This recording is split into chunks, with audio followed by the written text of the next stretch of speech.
Allez, le Paris. Okay. Wait, is Abdullah a PSG fan now? Okay. Yes, I am.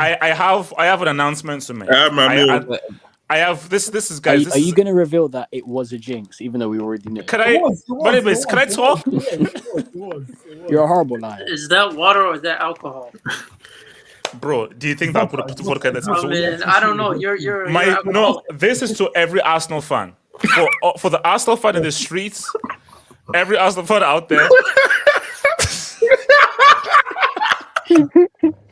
BMF. No, come on, don't. No, I'm being serious. But every Arsenal fan out there, they do this serious. Never stop believing. Never stop believing. Because here's the thing, like, your dreams is what make you human. Dreams are the most human thing before, and never stop dreaming. Never stop believing, because you're gonna get there. And as long as you keep trying, and as long as you keep without dreaming, because it takes a very evil person to take away someone's dream. Arsenal fans, never, ever stop believing. Never, ever stop dreaming. Never do it. Because my thing is, this hating is crazy. Arsenal fans, you'll get there. Arsenal fans, you'll get there. Can you hear me? You'll get there. You'll get the door. You'll get there. What's? I was just checking if my mic. Cool. So, guys, Mbappe right now is learning Italian. I like him back shots. Mbappe right now is learning Italian because as of right now, Mbappe is on life support.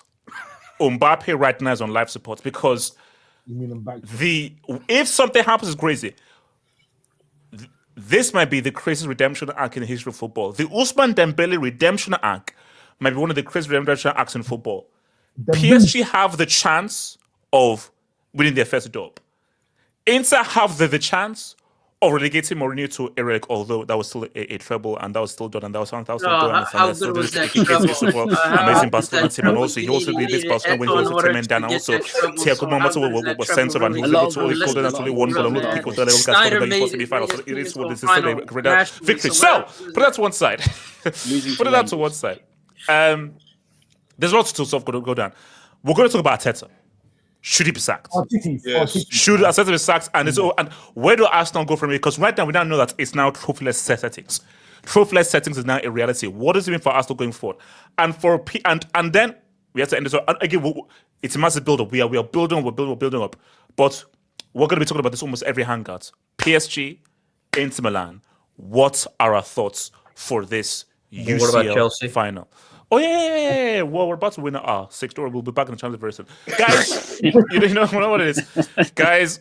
Like the vid, subscribe if you're new. If there's anything you wish to add to the show, feel free to send in a super chat. Remember, your super chat in the bitskis helps to get the channel alive. And yes, it helps to raise subscribers to Rachel's fat ass on OnlyFans. All right, so Abdallah, thank you very much. So, let's just start with a raw reaction. And there's only Monimis. Okay, Monimis, before I go to you, Monimis, here's the thing, Monimis. And Monimis, I need you to be real here. Do you blame Saka for Arsenal not having a chance to maybe give us an LSG stream? And I'm talking about that chance, Monimis. No, because the game was poor from us anyway. So okay, Monimis. If Saka had scored that. It's very cheap to blame. I'm one the cheapest human being on earth. At least I'm real about it. Yes, I'm being cheap and shameless. If Saka had scored that, because I think that's like in the 75th minute or something. But talk to me then. No. I agree. It's a bad miss, but but first of all, Bukayo Saka scored, so at least Bukayo Saka contributed something, and he was the only attacking player who put in good crosses, who was working Donnarumma, so he at least deserves some credit 100%, for what happened today. Yes. Now,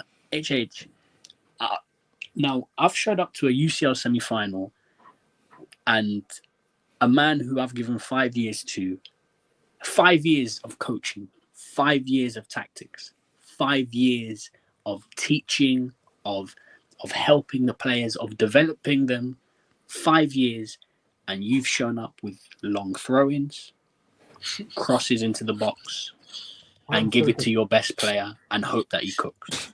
Wait, so I'll just say, so someone on the Discord said that Partey's return was to do throw-ins. That was that was not Thomas Partey. That was Thomas the Lap right there. Thomas the Lap. He's the quarterback. I swear Hetafe doesn't even try these tactics, man. He's setting throw-ins. No. Here's the thing.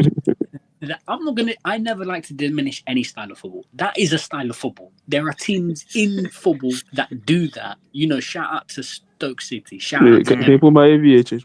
There are teams that do that stuff. My issue is I didn't know it takes 5 years to teach this. 5 years to teach long throw-ins, crosses, and give it to your best player and hope that he cooks. That can teach that in one session. That can be taught in one session. So Allardyce can do that 5-minute masterclass you do online. He can teach that in 5 minutes. So I could have just got Allardyce and saved myself 5 years. So I showed up to a UCL semi-final to do long throw-ins. I don't know what more I can say, man. Like, anyone who thinks that this manager is good enough for anything, we're gonna dive into Arteta. I need to speak about him. I need to speak about him now because I'm gonna leave because I've got stuff I need to do tomorrow. But like I'm being honest. The fact that I'm 5 years in and there's no coaching, the players just look like they're running out of ideas. Every time we get the ball, David Raya has to put his foot on it, tell everyone to move out the way, and then punt it long. Like, honestly, we're just wasting time. Like, and I don't get why this guy is still here. Because the analysis of this game is PSG. PSG didn't even play that well. They played okay. But PSG's okay is better than us playing well because PSG have a coach who coaches players how to play football, who makes a simple system for them to follow, to where PSG don't overcomplicate the game. 1 touch, 2 touch, movement through the lines, passes along the floor, giving it to the wingers when they're in 1v1s, letting them drive at their fullback and attack. There's no control, there's no foot on the ball, there's no wasting time. Oh, who's that? All right, no, I'll sort of continue. Yeah, there's no foot on the ball. There's no wasting time. There's no long. You do. I was watching the Barcelona Inter game. Barcelona are chasing a goal.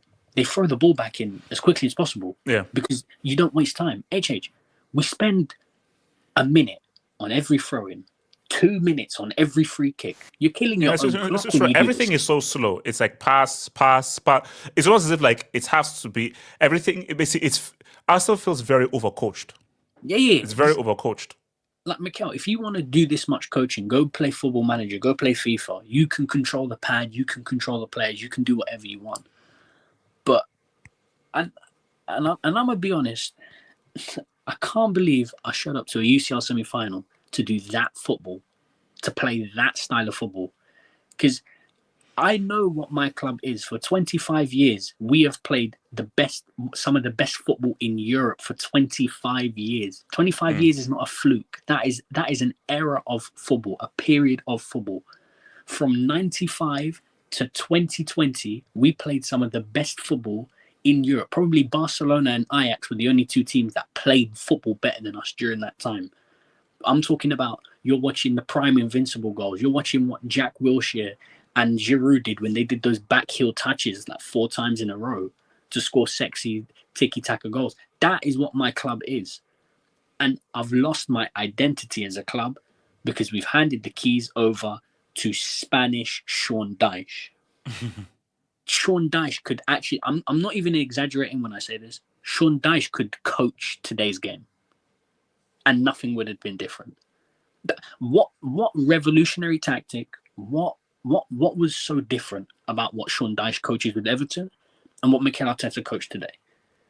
Because there is no coaching in giving it to Saka and crossing your fingers and hoping that he does something. So basically, are we saying that Real Madrid are just really, really bad, or PSG were really good? Because how could you do what you did to Real Madrid, but only manage 1 goal in 180 minutes? It's a combination of both, though, because you look at PSG. PSG have a better team than Real Madrid, so it's a combination of Arsenal being not that good and PSG being really good. Like, I'm sorry, you're saying unlucky. All these chances you're talking about. Long throw into the box, cross into the box. There was that other guy chance though, with the amazing save from Thing. Don't get me wrong, Donnarumma pulled off some great saves, but this isn't football. Like, I'm sorry, this is not how you play football. This is not. I hate to be one of those fans, but if you're showing up to Europe's best, not England's best, not Britannia's best, not Brexit's best, Europe's best, and your tactics are long throw-ins, then you should not even be coaching at this level, because anybody could coach this. Any man from the roads. I could grab a Sunday league coach and he could have coached today's game. What tactic? No, forget Pulis. Pulis probably plays better football than what we did today. What coach? Tell me any coach in Premier League relegation teams play better football than this. I see Ipswich Town, Burnley playing out from the back. Meanwhile, Arsenal are punting it long and hoping that Marino wins a flick on because he's tall and he's got a massive head. What sort of tactics are these? But the thing is that I said this in the first leg. The time for ranting is over. Like, let's just be honest. Wrap it up, sack him, get top 4, and just give it to somebody else to let them start fresh, because we're wasting everyone's time. But in your view, though, I know what you want, but what do you think will happen? Do you think he will be sacked? I don't think he's being sacked. I don't think he will be. But the problem is that, listen, Arsenal fans think this week is bad. The week hasn't ended yet, because there's some big games going on tomorrow. And if the ties happen the way they're happening, Tottenham and Man United are going to be in a Europa League final. Deep that. Hold on. I still have hope for Forward Slash, man. Forward Slash can still do something, bro. Bilbao's got a chance. No, they don't. No, they don't. No, We have no. AK. There's a final to be played before the final. Sunset is not. Oh my God. Money maze, // basically // can still play United in the final. As KJ will say, it's a 50-50 match. That's LG. We don't listen to LG. Sorry, I don't think you understand. If those fucking guys who play in -10 degrees in May, artificial 4G pitch, you have to shovel the snow off to play that match. They play in the North Pole. What, Santa's team or something? Like, if these lot and their super cold conditions don't win that Europa League, Arsenal are finished. You're telling me that Tottenham could finish 17th and win a Europa League? But okay, let me say something that struck me. Now, both teams, I never knew that I'd be watching a match where, because, okay, fine, Spain did what they did, and Spain was a very unique team. But I never thought that I'd be, because someone just said something in the streets, I never thought I'd be watching a Champions League semi-final where two teams will not play with a striker. Now, in PSG's case, as much as I don't like it, you have such excellent wingers, such excellent midfielders who are of such a high technical level. I can understand their arguments for no striker. I still don't like it, but I understand based on the players they have. Arsenal, you don't have the kind of midfielders that PSG have. You don't have the kind of wingers they have, whether it has to be Dembele, Desiree Doué, or Kvaratskhelia. So, Arsenal, what is your excuse for not having a specialist striker? PSG have a strong excuse based on the players they have, but what is your excuse for not having is a striker? Arsenal. That's what I don't get. Because Saka now has the ball to the ball and is crossing to whom? To do what? The we have a striker. There's literally a striker that's 22 years old on the bench that should be playing if all the other strikers are injured. But instead, we're playing Mikel Merino because he's tall. There's no other way. No, there's this 22-year-old kid called Butler Oyedeji, striker on the bench. He's a striker. I don't care whether he's a nobody or not. A striker is better than no striker. Yeah. But I'm not gonna lie. He's a fellow Nigerian, so I ain't gonna mock him, bro. Kenny, I know, Kenny. I heard that laugh when he said that. How do you know he's Nigerian? He's called Butler. Yeah, Butler Oyedeji. A Nigerian butler. That's what I'm hearing. Yeah, HH had one of those. Thing. No. HH is one of those. Yeah. Okay. No, but okay. Wait. Are you saying this ironically, or are you saying this because he's not 6'4"? We can't play him. Because please don't say that there's a height tax that because he is short he cannot play. For Mikel Arteta, he's an attacker. I mean, you guys are playing peak stock ball. Of course, there's a minimum height needed. Like, but Kenny, my issue though is when you look at PSG play, then they never cross the ball. That ball is walked to the wing, and that winger is coming through, and he's seeing guys making runs, and they're not trying to thread the ball through. Saka, you're crossing to who?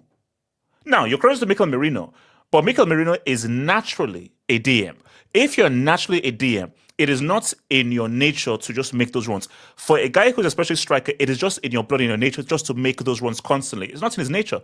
So for Saka and Martinelli, you pitch him into the wing, and you're crossing to whom? To do what? But that's been working for them up to this point. Why would they just play a 5-4 striker in the semifinals of the second leg? Does that make sense? Ziman. No. It works for them, and it has yielded what? No, has it yielded anything you can hold? Anything you can hold? At the same time, you're telling them to play a youngster that they haven't played throughout the whole season in the second leg of no. Here's the thing. No. It's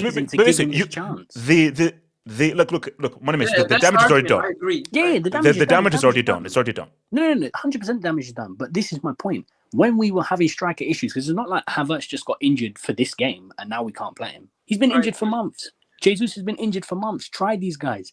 Ethan Nwaneri didn't even get minutes in this game. Are you kidding me?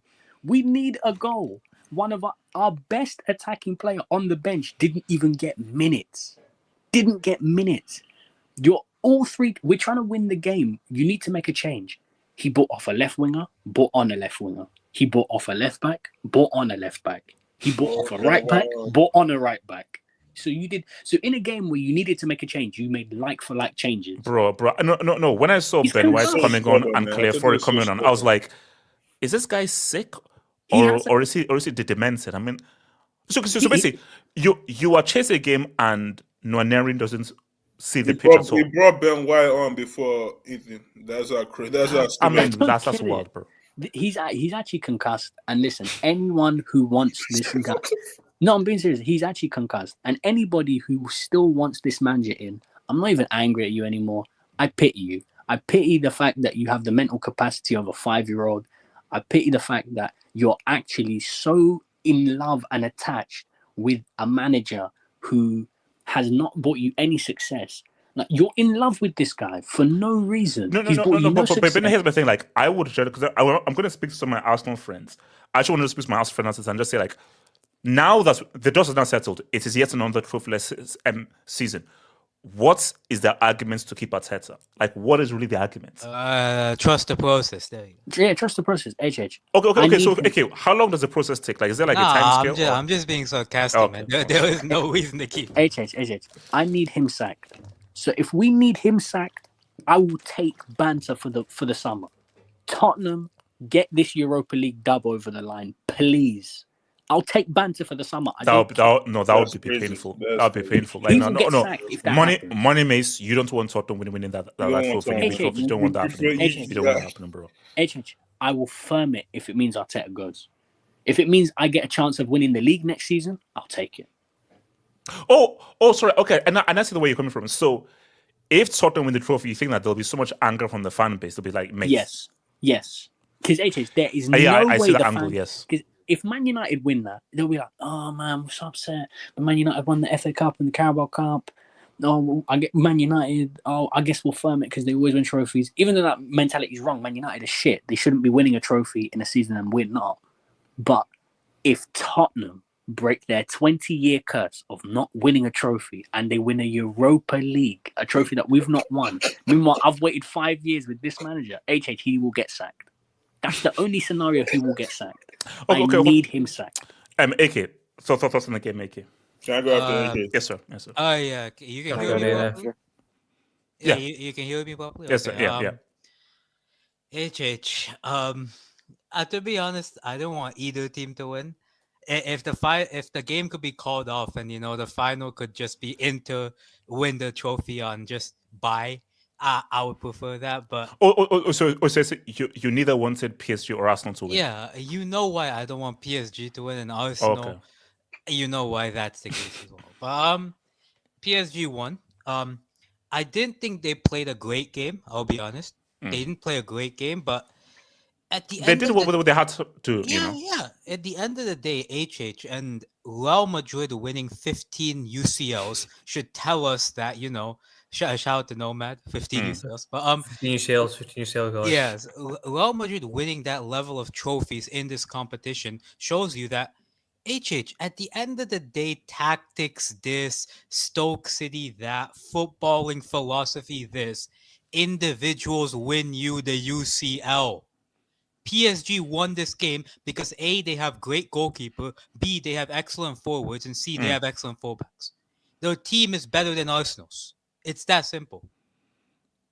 And I don't understand Arteta's, this guy's like his emphasis on control and physicality. And bro, platform your individuals and they'll cook.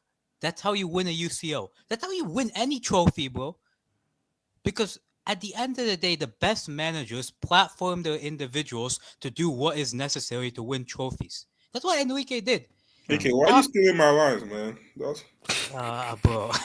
Yeah, but that's not a damn copyright or anything like that. I'm saying, get some new lyrics, man. Crazy. So overall, I think for Arsenal, it's like, I think for them, it's like, it's okay. You beat Real Madrid, great, fantastic. Friggin' Betis beat Real Madrid, Valencia beat Real Madrid. Wait, didn't Ugoduro drop like a 2-piece? Yeah. Well, I don't know, man. Like a bunch of these guys beat Real Madrid. It's not that great of a win in my opinion. Okay, you beat them. What else?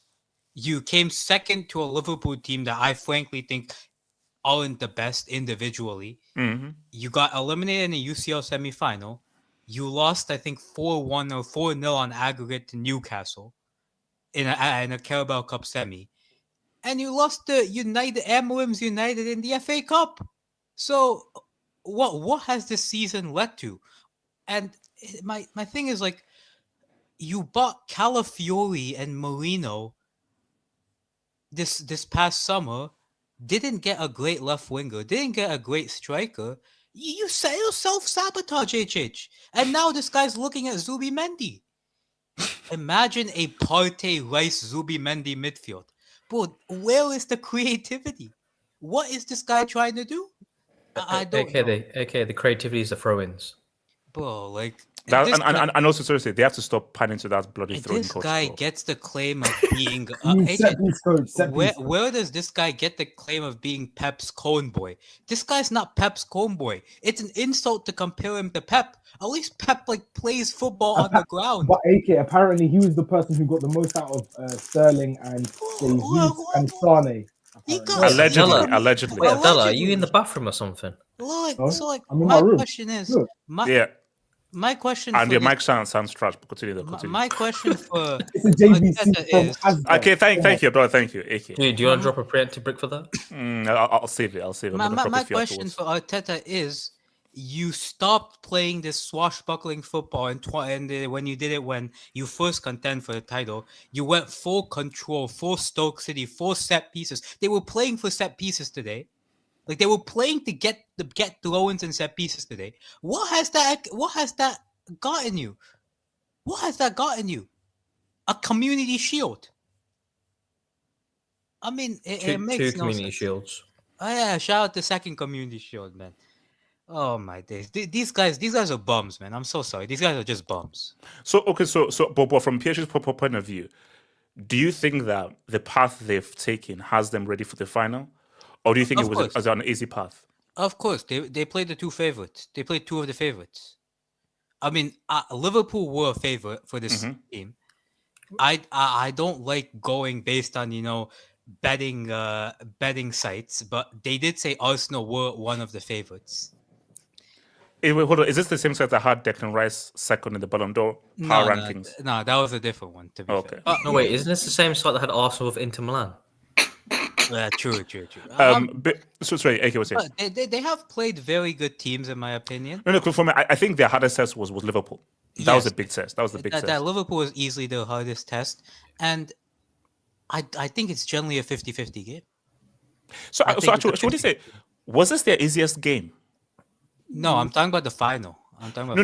I mean, for PSG, do you think of the knockouts? Was this their easiest game? Villa give them more of a I think than Arsenal. the fact that I think in the knockouts, this was the worst they've played this whole year in the knockout stages. I think they played the worst game today, and the fact that they played their worst game, yet they were able to get out of Arsenal, shows me that Arsenal didn't really do too much apart from the set pieces and the throw-ins. BMF, talk to me, man. Shout out to AK. He's still. Can I go after BMF? Let me add what AK is saying.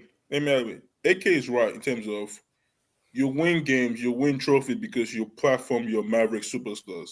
That's the reason why Chelsea have a Champions League. So the man behind their number 11, Drogba, that's the reason. Is a key reason why they have a Champions League. Drogba. No, BMF Boateng push Drogba. Let's not do that. But go. So like you are like literally in any sport, right? Your Maverick superstars are the ones that are gonna win you trophies, not your system, not your style of play, none of that. That's why Real Madrid they've won this competition 15 times. When we look at last year's finals of the Champions League, we pretty much people could say, Dortmund they played well, they were the better team, but at the end of the day, it was Real Madrid's Maverick superstars that won them the game. And we Arteta, right? And Wenger spoke about it in his analysis. It was like they didn't like PSG just felt relaxed. Yeah. They there was no fight, there was no nothing. It was just like, oh yeah. Then there's literally nothing, that I think there was a trouble for them throughout this entire game. And shout out to Luis Enrique, man, because I think he's been one of the managers we don't speak about the most. I think in terms of the best managers, in the last couple of years, we saw Pep, Ancelotti, but I think Luis Enrique is also there. with what he's done with this PSG's team. What I think it's the second year he's been the team, and he's getting into a Champions League final already, just like that is amazing. The work he's done with Dembele, right? Speaking of Dembele, Dembele might win the Ballon d'Or this year. No, he might. Wait. So, okay, so I know we're premising. So you're saying that they beat Inter in the final? Yes. I believe. I don't know. I mean, we'll get there. I don't know about that, bro. But we'll see. But we'll see. But come on. BMF, do you really? Enrique has done it before, right? He's won it before. He knows what it takes. He's done before. So I'm putting money on him to get it done. Unfortunately, yeah. Fortunately, I think he's gonna get it done. But this PSG team is just like Ege said, it's just so good, right? You have wingers in Dembele, Cavara, Desiree Doué that just they get on the ball and they just excite you. Yeah. They just excite you. Like that's the type of football you want to enjoy. That's the type of football you want to see. With Arsenal, right? I already said it's Arteta, right? He's never winning a trophy if he doesn't perform his Mavericks. There's a reason why they didn't look like they were going to score today, because I mean, those first 10 minutes they looked good. Just that in that second half, it just seemed like you just pass. There was no dynamism or because when you've been you've been overcoached and you've been coached to do play there, pass this, don't know. Eventually, it sucks out your thinking, the creativity from the players themselves. That's why you said in the second half, right? They were just doing pass, no really, fight. Odegaard was again useless as usual. Saka was trying, but that was not still his best. It was just like the creativity of this team is just dead. And if I'm an Arsenal fan, I'd be like, you gotta get rid of Arteta. I've said you gotta get rid of this guy. It's 5 years, 700 million. They're blaming their ownership and their board right now. One FA Cup. This guy spends more money on defenders or left back or center back than he does buying attackers. You're not gonna that's the thing. You're not gonna win a competition or win trophies if you don't have a lead attackers in your team on your side. But he just wants to be the head honcho that's basically everything attack. I don't get because there was the second half of the game. I'm seeing Ben White coming now. I'm thinking to myself no. When I saw Ben White coming, I'm like, okay, this guy is psycho. I'm like, you are chasing a game with 20 minutes to go, and you're bringing on Benjamin White. You're a psychopath. Most coaches at that point of the game literally basically take off their fullbacks, take off their go full on, attackers on, and go for it. This guy literally he brought a right back on before an attacker. That's the thing with Arteta, right? He's not called for this level. I already said he's not called for this level. And Luis Enrique again. I think the work is done with Donnarumma. He might win best goalkeeper. He might win best goalkeeper of the year. With the form he's on right now, he might win best. They're giving it to Emi Martinez for the 2022 World Cup. That happens again, man. But Donnarumma might win best. I think because with this PSG team, the one issue I had with that was that the likes of Hakimi, Marquinhos, Donnarumma, anytime they have a champion, they have a good spot in the Champions League. Those three guys, that Bozo gene just kicks in and they bro, I told you I was about to say that. Wait, Marquinhos has not made a mistake yet. I'm waiting. Marquinhos owes us a mistake, and then he showed up. I'm thinking to myself, I'm like, if Arsenal makes a comeback, it's probably going to be Donnarumma just Bozo G just kicking in. But shout out to them, they got the job done. It was a successful watch for me. I love because the fact that a C can win the FA Cup this season, Liverpool already won the Prem, Chelsea might win the Conference League, United and Spurs might win the Europa League. And Newcastle already got the League Cup, and Arsenal got nothing. BMF, calm down. The job's not finished. The job's not finished, but it's a nasty summer for them. But but that'd be weird though, if let's say United win it, coming 15th, while Arsenal comes second and not just get nothing. That'd be wild. That's 3 years in a row of a trophy. Yeah, see, but if the football goes are seeing this, if United wins the Europa League, right? The agenda I'm running about having three 3 successful years better than Arsenal is going to be crazy. That's all I'm going to say. Hold on, let me go look at the and I'll come to the guys. So shout to Abracadabra. All right. I'm not going to read that out. That's crazy. That's crazy. Abracadabra, I'm going to read that out. Abdullah does this, I'm not read that out. Is he wrong? Is he wrong? RD7. How good is Mbappe really? World Cup winner at 19. Jesus Golden Christ, Ball 27, winner man. in his Yo, why second don't World you Cup. put that on a Dropped t-shirt? Put that on a t-shirt. three-piece in a World Cup final. Reached the UCL semi at 7. Yeah, I think it's He good. never reached Yeah, at 17. So is it like second? Only 2 teenagers have scored at the World Cup final. Might win the Pichichi. You know Mbappe's gonna be like 35 and he's still gonna be saying that World Cup thing. Shout out to Wink. Arsenal had to goon at full time to honor them. yeah, Wink. You know what funny thing that happened is that they can go. They're going from this to go. They have to go do a guard of honor against Liverpool. Wait. Did he say goon? Yes, as in goon. Yes, you know what? Yeah, so right now, I ain't doing no guard of honor, bro. Wait, Z-Man, do you reckon I ain't getting that. Basically, I don't think he knows what it means. I think he doesn't know what it means. He's not. What does goon mean? What does goon mean, HH? Tell us. Yeah, a goon is a goon. Like a... No. What is a goon? He thinks a goon is a thug. He thinks a goon is a thug. This guy talk about wings. Okay, we are moving on. Shout out to Wine Rick. Money May, sing it with me. Champions of your Europe, you'll never sing that. Champions of your Europe. Yeah, I think that's great. This guy wasted $5, man. What is champions of your Europe? No, it explains that he's a Chelsea fan, so he doesn't know what he's talking about. Yeah. Wait, hold on. What if it doesn't know? Here we go. Show it again. Yes. What if it doesn't talk about? Put it in the bag. This is the damn badge, man. You know what's funny? You don't hear the numbers on the badge, like certain clubs. No. Jason, we could complete the set. That's before because they even won one. Jason, we could complete the set. We could complete the set. Yeah, we complete the set. Shout out to the Don. Never in my life I would say Usize. If he drops a disaster class, he's not winning no Ballon d'Or. Wait, HH, he's gotta go berserk. He's gotta go. Do you remember after the Man City game when the groups? So I don't know who it was, but someone just put it out there. Imagine Ousmane Dembele wins the Ballon d'Or. And then we all laughed. Yeah. But how life changes, man. Not we, you laugh. KJ, you laughed as well, bro. Shout out to your boy Blaze, say, man. Today it was 100-man versus Arsenal. The number of hates, bro. There were a lot of hate watches, bro. Guys, imagine if Arsenal made that UCL final, man. Brother, I love. But you know what? There's no way. Basically, let's put it. No way they beat Inter. Yeah, there's no way they're going to beat Inter. There's no way we're going to beat Inter. Arsenal. Inter are known for giving out. That would have been a dead final, man. Shout out to ads. Even Fergie pulled up to Paris for the. Wait, was Fergie there? What the fuck? Yeah, I was seeing bad people in Paris. Bro, the other guys there. I saw Tony Parker there. Almost was there. Everyone was there. Pierre Gasly was there. Omar C was there. Everyone was there. Shout out to Mount Bensarsi. I'm going to say this before the UCL final. If PSG plays Parc de Vos versus...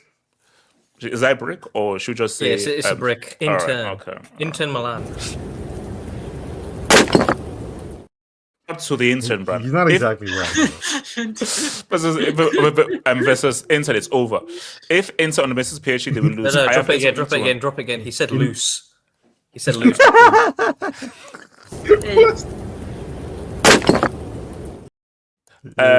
the grammar. It's not how it's grammar.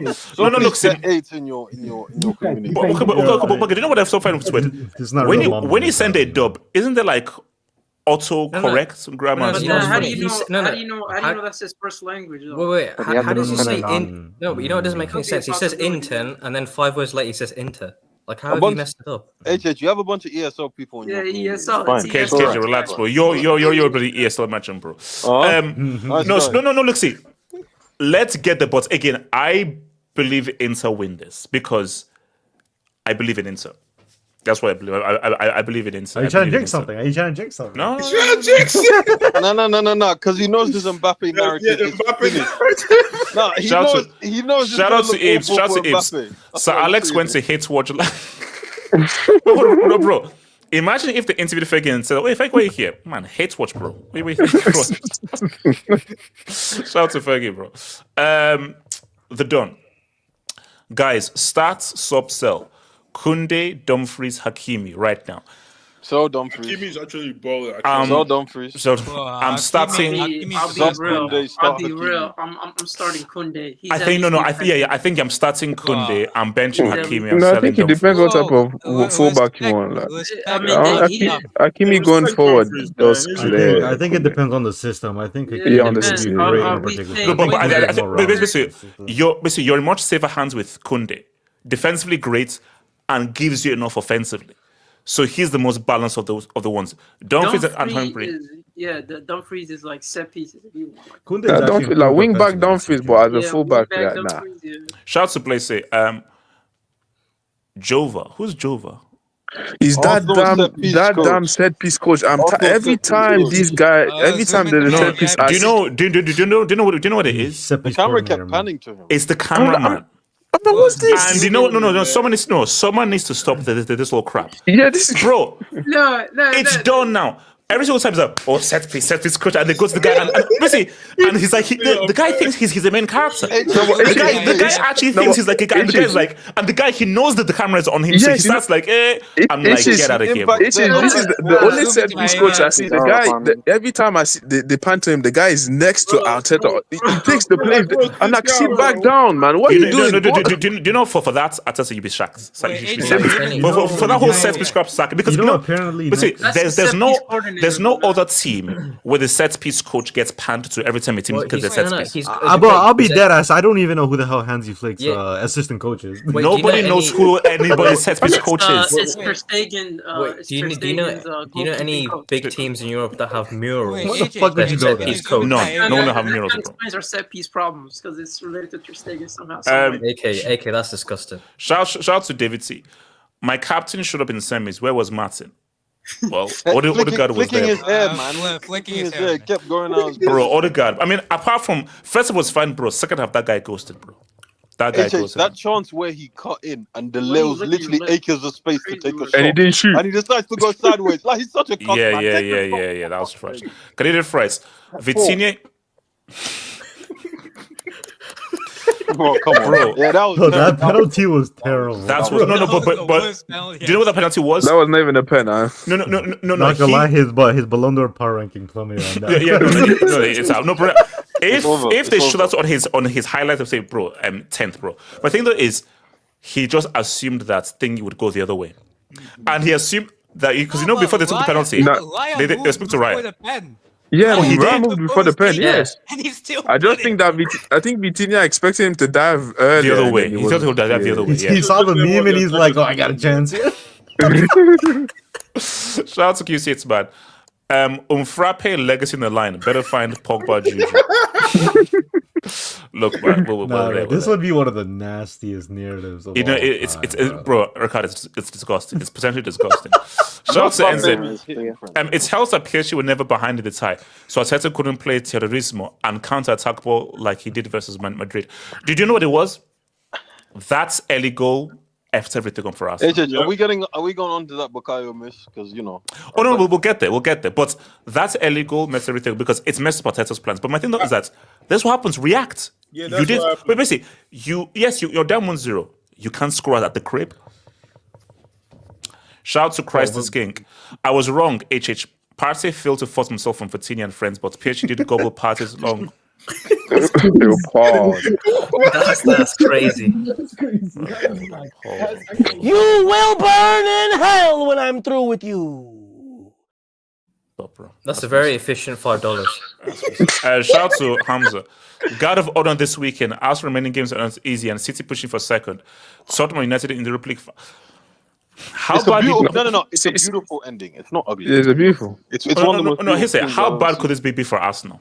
I don't think Arsenal finished second. Basically, worst case scenario is they finish below second, and Tottenham win the Europa League You, final. you get, you That's got- the I think they're worst finishing below second. Can I say something real quick? Wait, hold on, City's Ricardo. getting Ricardo. You know, one thing I'm so grateful about supporting Barcelona is that I only have to deal with Real Madrid fans, and even though there's a lot of them in the Prem, you're getting cooked left, right. There are and so center. many. There's so many rivalries. There's so many rivalries. No. But Ricardo, but the thing though is, for Arsenal, yes, you can say Chelsea. It's Tottenham. Basically, the Tottenham one would be horrible. No, Because I know.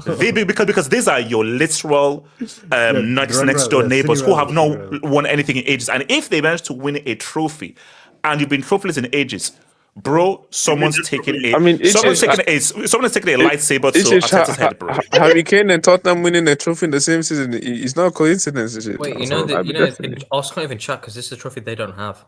Yeah, it's a major trophy too. Wait, who would have a better season, Harry Kane or Tottenham if Tottenham win Europa League? Tottenham. Tottenham. Of course, Tottenham. We're rating. They're going to finish 16th, get Europa League. Bro, they're not supposed to be there, man. Let's keep it real. Shout out to your boy Mish, like the door Mish. Hamza, I think that just a good decent keeper could win you the Champions League, but the last few years have shown that you need a guy who's going to make a few hard not to say that type of things. Edward Mendy. Bro, it's the most important. Okay. How good was Victor Valdez? No, he was clutch. He was clutch. Stop it. Wait, hold on. Wait, where's that slap? Where's that slap? Stop it. Because again, Henry.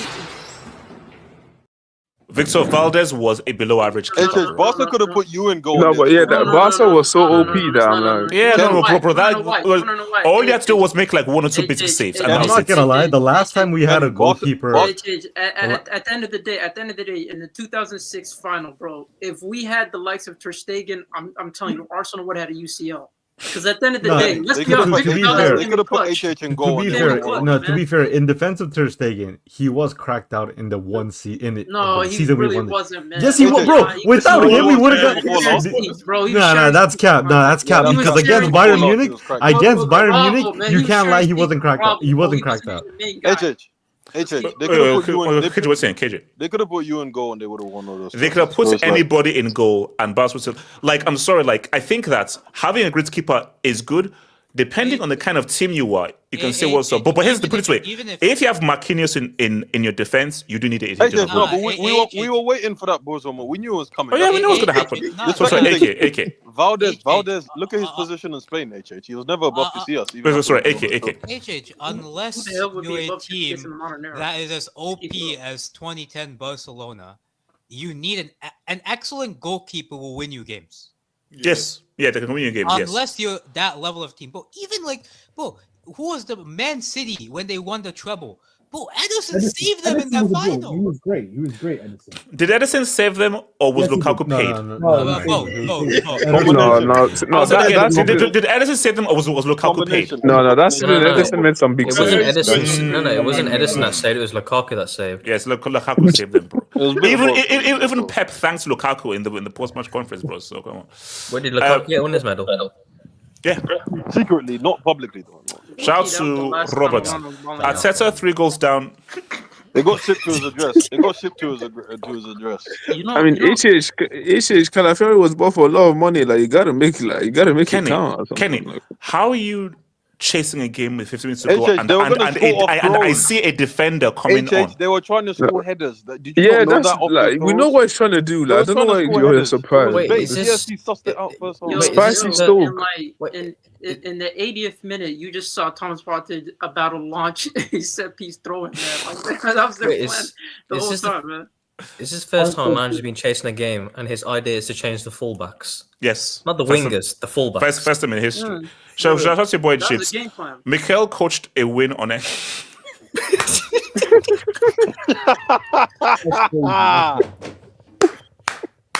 That's a dope. No, wait, hold up. I was reading something crazy. Did Arteta say that if you combine Arsenal's points over the last few years, they'd have like 3 Premier League titles or something? Did he say that? Yeah, he was saying some crap in the UCL press conference. He said if you did it by calendar year, we'd have 3 Premier Leagues. Yeah. Not my days. Not to mention, after the game, he was talking about whispering to the bench and being like, Yeah, man. The bench told me that we had a better bench than PSG. I'm like, is this guy a bench whisperer, man? He's out here talking to himself in the press conference. No, he's a bench whisperer. AJ, he's a loser. AJ, he's a loser. That's what. But you know, what's it called? Like in Jurassic World, when they basically do this and everything. He's like that. Yeah, there we go. Shout out to your boy, Travel Best. Some guy here yesterday tried to lie on Dembele and say he fell off in April, when in reality he was on minutes restrictions. 26 minutes versus Saint-Etienne, 27 versus Angers, 16 minutes versus Nantes, and 68 versus Nice. No, he wasn't on great goal scoring. Who was lying on Dembele's name? Who was lying on the Ricardo, name? but it's true, he wasn't on. No, he was. Yeah, he had the deep inform. That's no goal scoring. Goal scoring wise, he did. Look, guys, I'm saying if Dembele gets, I think he needs if he gets my man, she's happening. She's happening. Bro, you have to accept. I believe in Lautaro. PSG are getting in trouble. Shout out to boy Hamza.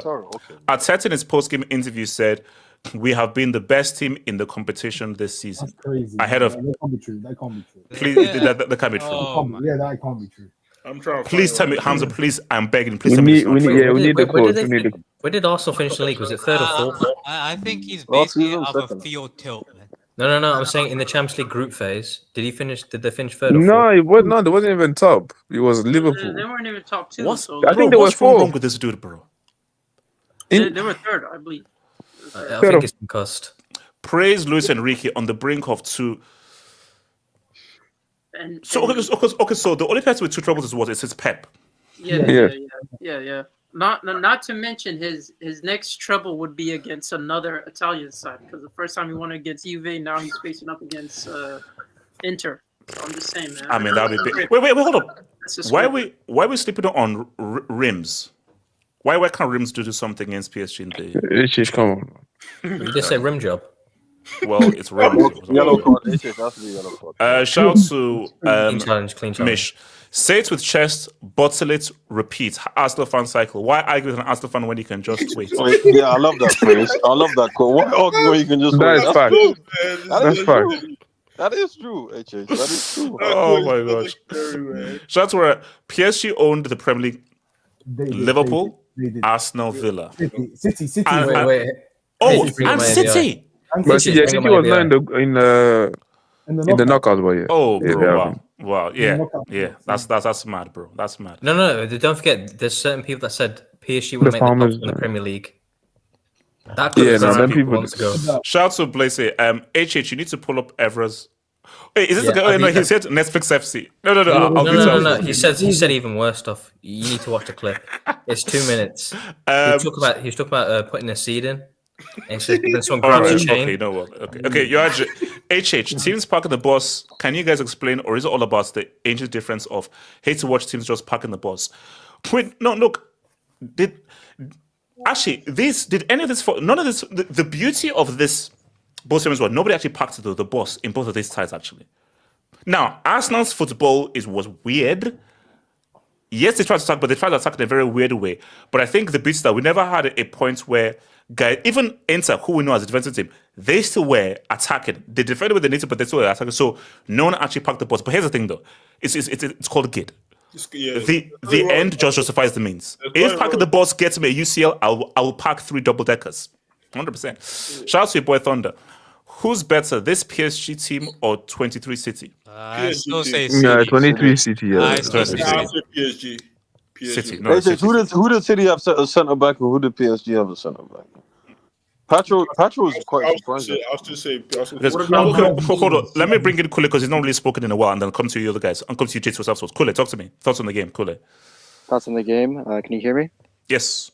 Yeah, I'm doing GID right now. I'm stealing Wi-Fi from my neighbor's house, so if anything happens, just let me know. They should have shared it.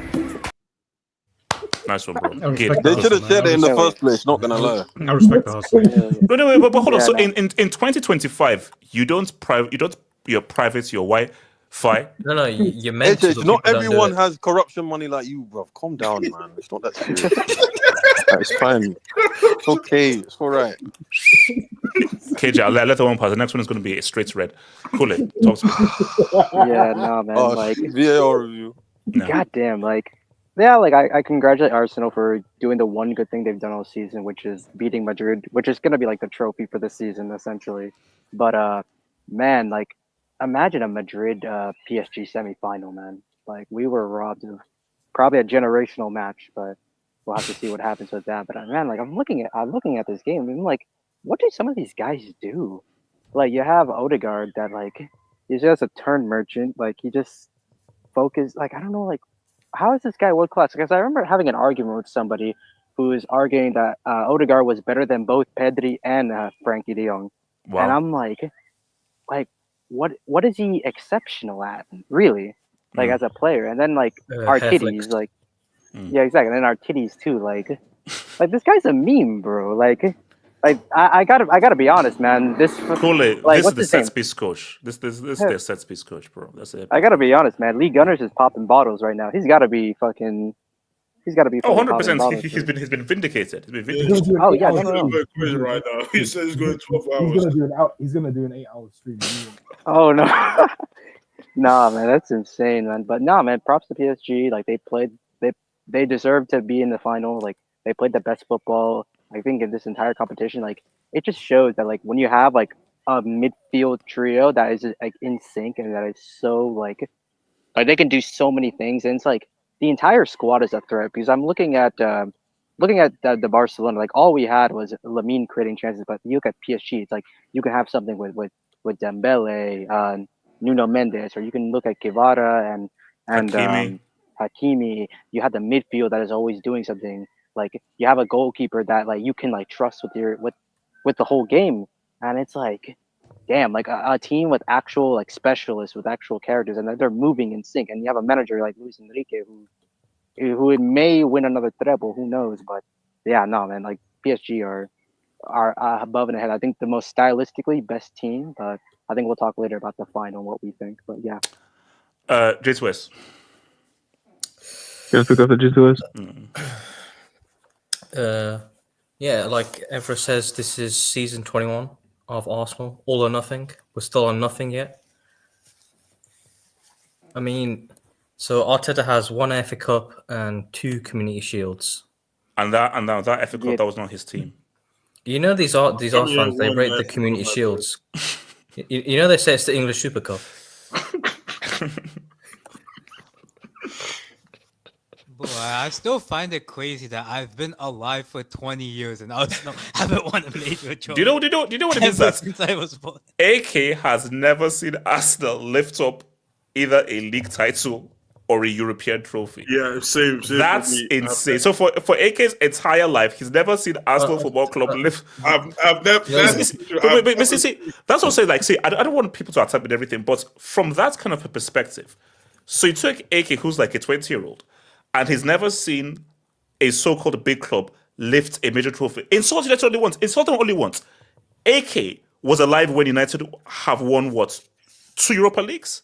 No, one Europa League, one UCL, Premier Leagues. Yeah, yeah. You know what makes it worse though? It's 09, yeah, 09, yeah. What makes it worse is that, like, okay, if you're not sorry. If you're not gonna win anything, like, in my view, what will keep me attached to a team is that one player that, like, you just gotta tune in, bro. The players you're tuning in is Alexis Sanchez, Mesut Ozil, and now Saka. Like, no offense, they're great players, but that's what you had the last 20 years. Santi Cazorla. There was Aubameyang, Lacazette. Thomas Rosicky, man. Bro, guys, this is nasty, man. I'm supposed to be guys, this is nasty, man. The streets were saying. Let me try and play an advocate here. Now it's still bad. Do you think that him assuming that Donnarumma was going to get the ball messed him? No, there's no excuses. There's no excuses. Donnarumma's been in his head, you know. Like, how good is he on his right foot? No, he started running towards the ball and then he started feeling a limp in his leg.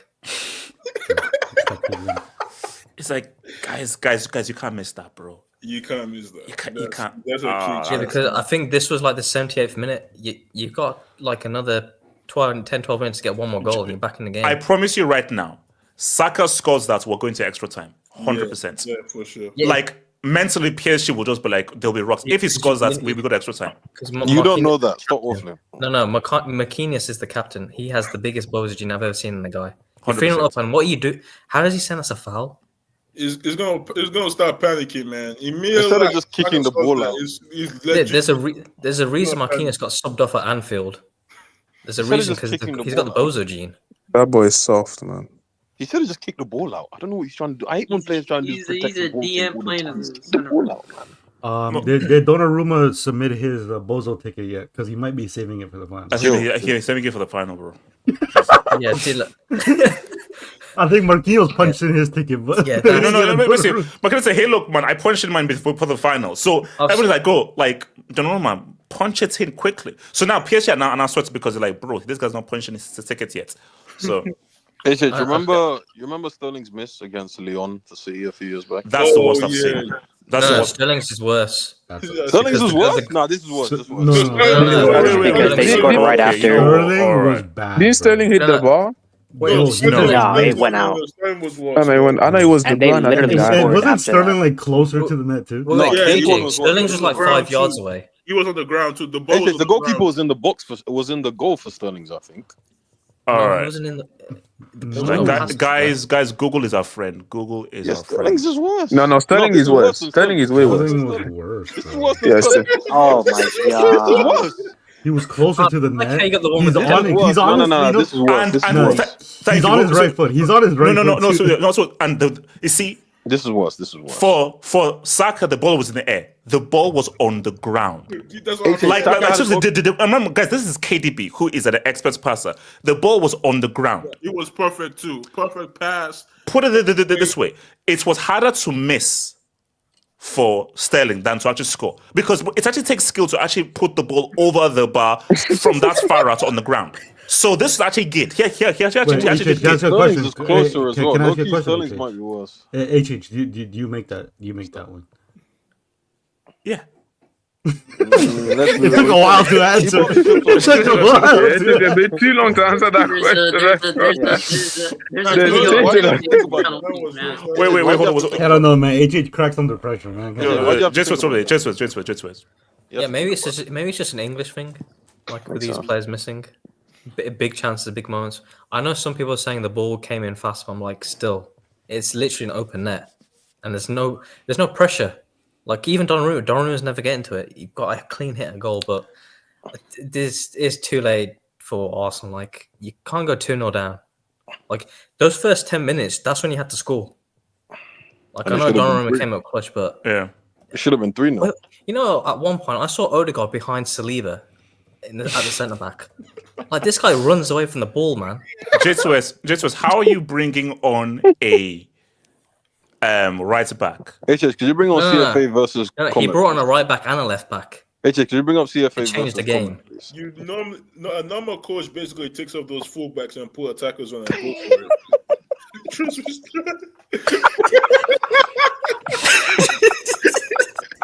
What I mean? He's not lying. Oh, No. But that's what I said again. Arsenal, you have to keep believing, bro. You have to keep believing in your first UCL, bro. You have to keep believing. Believe. I don't understand Arsenal fans that are still saying Arteta in, because this is people saying, "Oh, but we don't have a striker." This is squad building done on purpose. Like you've had 5 years and you signed, I think, one striker. And Jesus, a guy who comes and says, "I'm not a striker. That's not my thing. Goals are not my thing." His best position is the left wing, not even a striker. But you know what it is? You see, I don't like doing this, but Arsenal fans, you do this to yourself, man. Because you know what it is? Shout out to Bill and Des, like my good Arsenal friends. The Arsenal fans in real life, they're actually humble. It's the Egals. It's the guys that you see online who are the most deluded guys. But guys, you know that you've never won give me a Europa League. Give me a UEFA Cup. Give me something. You've never won a European trophy. But you talk like if you've won like 10 UCLs. HS, they never won Intertoto or Cup Winners' Cup. I'm just curious. I think they won the Copa Cup, which isn't really a European cup. Oh, But I think they won the Copa Cup. But like basically, the major European trophies are really UEFA Cup, Europa League, you have Champions League, and now you throw in the conference. Yeah, Those are your only major European trophies. Your only European trophy can't be a trophy that's been discontinued. Nah, it can't be. Nah, no. It's Nah. Like limited even edition. PSG have a cup winners' cup. Like it's not a big thing. Like no, because what is so sad is that, bro, you've never won a European trophy. Yeah, but never. For a fan base the way an Arsenal fan base talks, you would expect them to have at least one European trophy. Yes, Like, just give us a at least Europa one. League. Give us a Europa League at West least. Ham has a Europa. Like even Ipswich has got a Europa League. Like Actually, you know what? Thinking about it now, Tottenham are not winning the Europa League because I believe that if they do, I think the world might end. I think Tottenham are winning it. Kenny, take a bet with me. Kenny, take a bet with me. Yeah, I'm Kenny, taking the bet. Yeah. No, because I just don't understand a world in which Tottenham win a European trophy and Arsenal still do it. Because, like, how do Arsenal even operate? How do you can't say anything. In the last, They've been to the same number of Champions League finals. No, it's not even that. In the last 5 years, they have been infinitely more successful in Europe. Yeah, like they've been better than Arsenal in Europe over the course of their history. You can argue that specifically over the last 4 years. Ricardo said so. But basically, guys, I think / are actually going through. Okay, man. Trust me, because guys, I told you this is Tottenham. I think / will go through. Okay, man. And I dare J2S, I dare you to deny say Disney Plus or / definitely single trophy. it could be Bilbao in the final. We don't know yet. I'm not gonna lie. Yo, can I speak on my favorite? Wait, hold on. Just continue. I'll come to you, Zima. Yeah, I was gonna. Can I go after Zima? Like, thank you, sir. If people, or especially Arsenal fans, if they're still Arteta in, I'm sorry. Like, can we just say, what if they four-peat the second place like next year? Wait, hold on. Ignore that. Sorry. Pinky promised a bet, man. That's crazy. Why SK? You're a loser, by the way. Why SK? You're a loser, by the way. Is that a Nigerian thing? Look, J2S. You're saying four pits. What do you say about four pits? I don't understand that. You've done that every single time, you know. You always put your pinky finger up every single time. Look, from back in the day, it was a pinky promise. Pinky promising a bet. Sorry. Actually, that's a brick. Sorry, that's it. Like, Nigerian Austin No, Powers. that's brick, bro. That's right. Wait, do you bring our YSK's latest comment, please? No. Did he lie though? Did he lie? No, that's No. But look, so my thing though is, like, just what does this mean for PSG though? Making a second final. Wait, so hold up. What's the history thing of like anytime a team makes a final they lose and the second final they win? Every time a team makes a final on the majority part, they always lose it, but they win it the second time. So you've had Chelsea, their first one in 08, they won it in 2012. Man City 21, won it in 2023. I'm not sure about. I think not. Juve and Atletico? Wait, so did Dortmund make a final before '97? I don't think so. No, I don't think so. Yeah, but that's Juventus tax. That's But I Juventus think tax. It's a different tax. both teams lost their last final, so it's going to be interesting. There's actually that's a good point. But Inter already won. Yeah, they won the won Champions League already. So there's more interesting stats floating around actually that I saw. Apparently, since the Champions League was established, there have been 8 teams that have reached the Champions League final in which they have faced PSV in the competition, and PSG did face PSV this year. All those 8 teams, they went on to lose the Champions League final. Yo. So yeah, but then I think there's a stat. I think every final Munich in Munich, Stadium, there's been a new winner. There's always the first time winner at Munich. Yeah. Also, every. Okay, why am I hearing a crazy echo? Yeah, I'm hearing a crazy echo from I think it's KJ. It's not me. Since 2007. LJ. That is not me, baby. Since 2007. It was KJ. Actually, sure. Let me drop a break for KJ because it was him. Since 07? Since 07, any team that's eliminated Barcelona or Real Madrid have gone on and won the Champions League. Yeah. And then this is actually a pretty crazy one. So this is the second time in UCL history where a French team and an Italian team are going to play in the Champions League final. The first one was in '93 when Marseille And beat Marseille AC won. Milan Marseille PSG. in Munich. In Munich. Oh, So this is PSG versus Inter Milan in Munich. okay, bro. Okay, so who else wants to talk about the game before we talk about Can I? Dembele Can I Ballon speak on d'Or? the game? Wait, okay, look, let me Yeah. go to Kenny and then Ziman and then KJ. Kenny. A few of us, I mean, me and KJ, we saw the vision. We saw the PSG vision. We told When you you know guys ball from life, early. when you know ball life is easy. We saw the vision from early. We told you guys this is not the same usual PSG. This, like I like to say, there was something there from the start, but it took some guys time for you guys to see the vision. But they made it to the final. I think they're gonna win it this year. But on this game specifically, like I said at halftime, like if you're Arsenal, you have to score when you the way they dominated them the first 15 minutes. They had to score then to make it a game. They missed the opportunity. You had the Rice header. I think the Martinelli way on the party long throw. And then you had probably the only good thing Odegaard done. I didn't know he could shoot a ball like that. That was a great save. That's probably the best Oh, save. amazing save, yeah. Amazing save. But like when you miss those chances, it's like you can't keep and you saw the way they were putting pressure on them. I felt like they could not continue to the way they pressed them in the first 15, 20 minutes.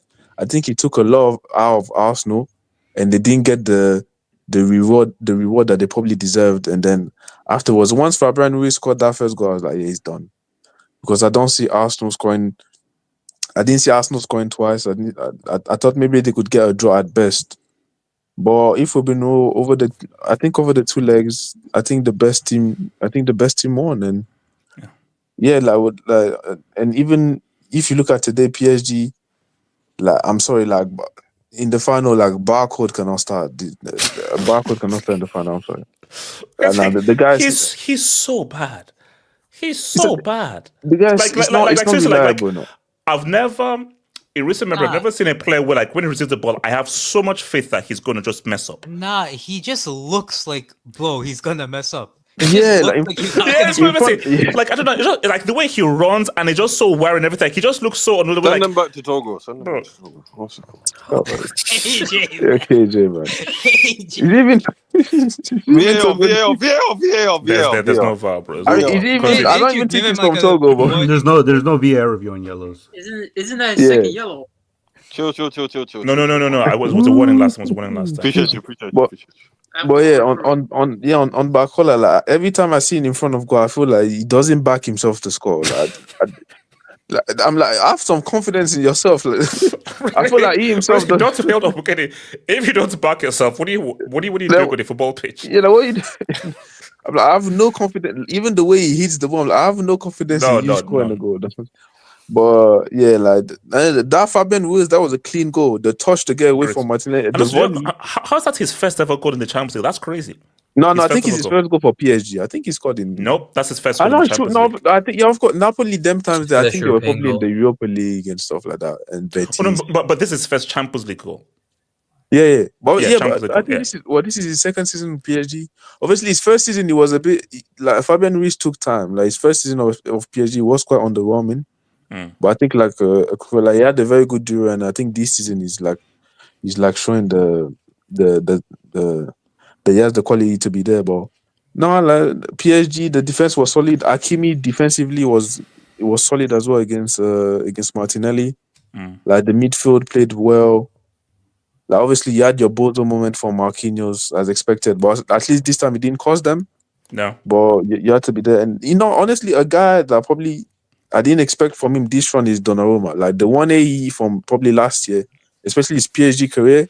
Yeah. This season, in every tie, he's been big against Liverpool, against Aston Villa, against Arsenal as well. Huge save. So, yeah, like someone said, I think like you need a goalkeeper like that to win the Champions League. But yeah, on Arsenal, like you guys are still, you're not there yet. You're not there yet. Like, I know you Arsenal fan, like I said, a lot of guys were talking smack.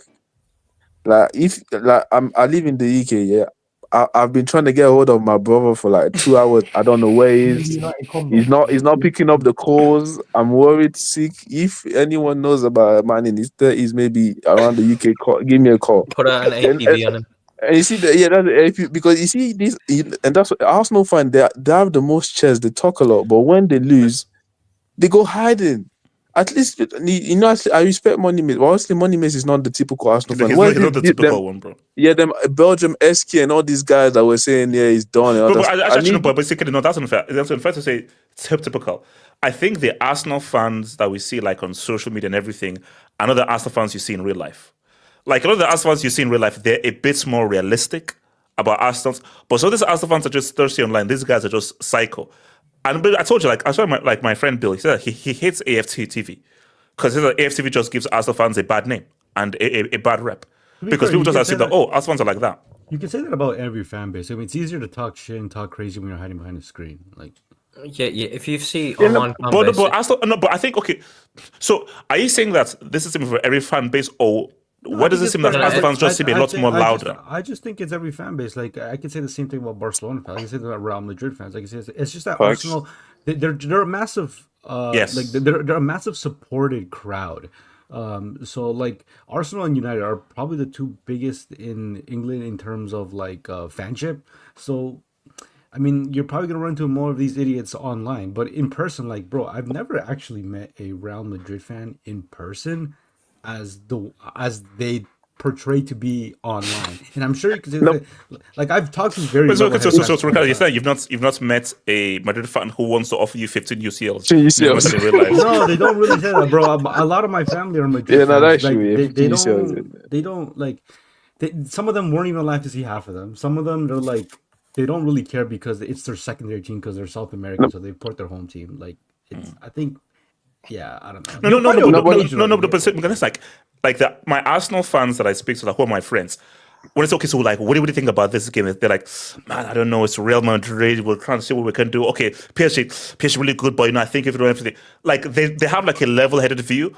Now, here's the thing: the Arsenal fans online, are they doing this because you need to do the whole cloud thing and engagement thing? Or do they actually? Because why is there such a disconnect of the fan you see online and the fan you see in real life? It's just, can you put Edo Johnson's comment? And that's the thing with them Arsenal fans. Like, at least when you have a Real Madrid or Barca fan, or even a Man U fan, these guys that have trophy to. Like the thing with Arsenal is that most of you guys, you have not seen your team win no major trophy in your lifetime. I think that's the key thing. And you're talking as if like you've been winning Premier Leagues, like you're moving like your Man City winning 4. I think for me, that's the key thing. Every fan base, find everything.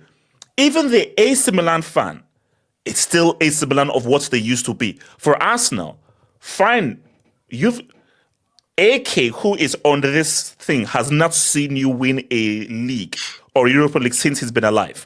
Last time they won a series trophy, George Bush was still in his first term. Yes.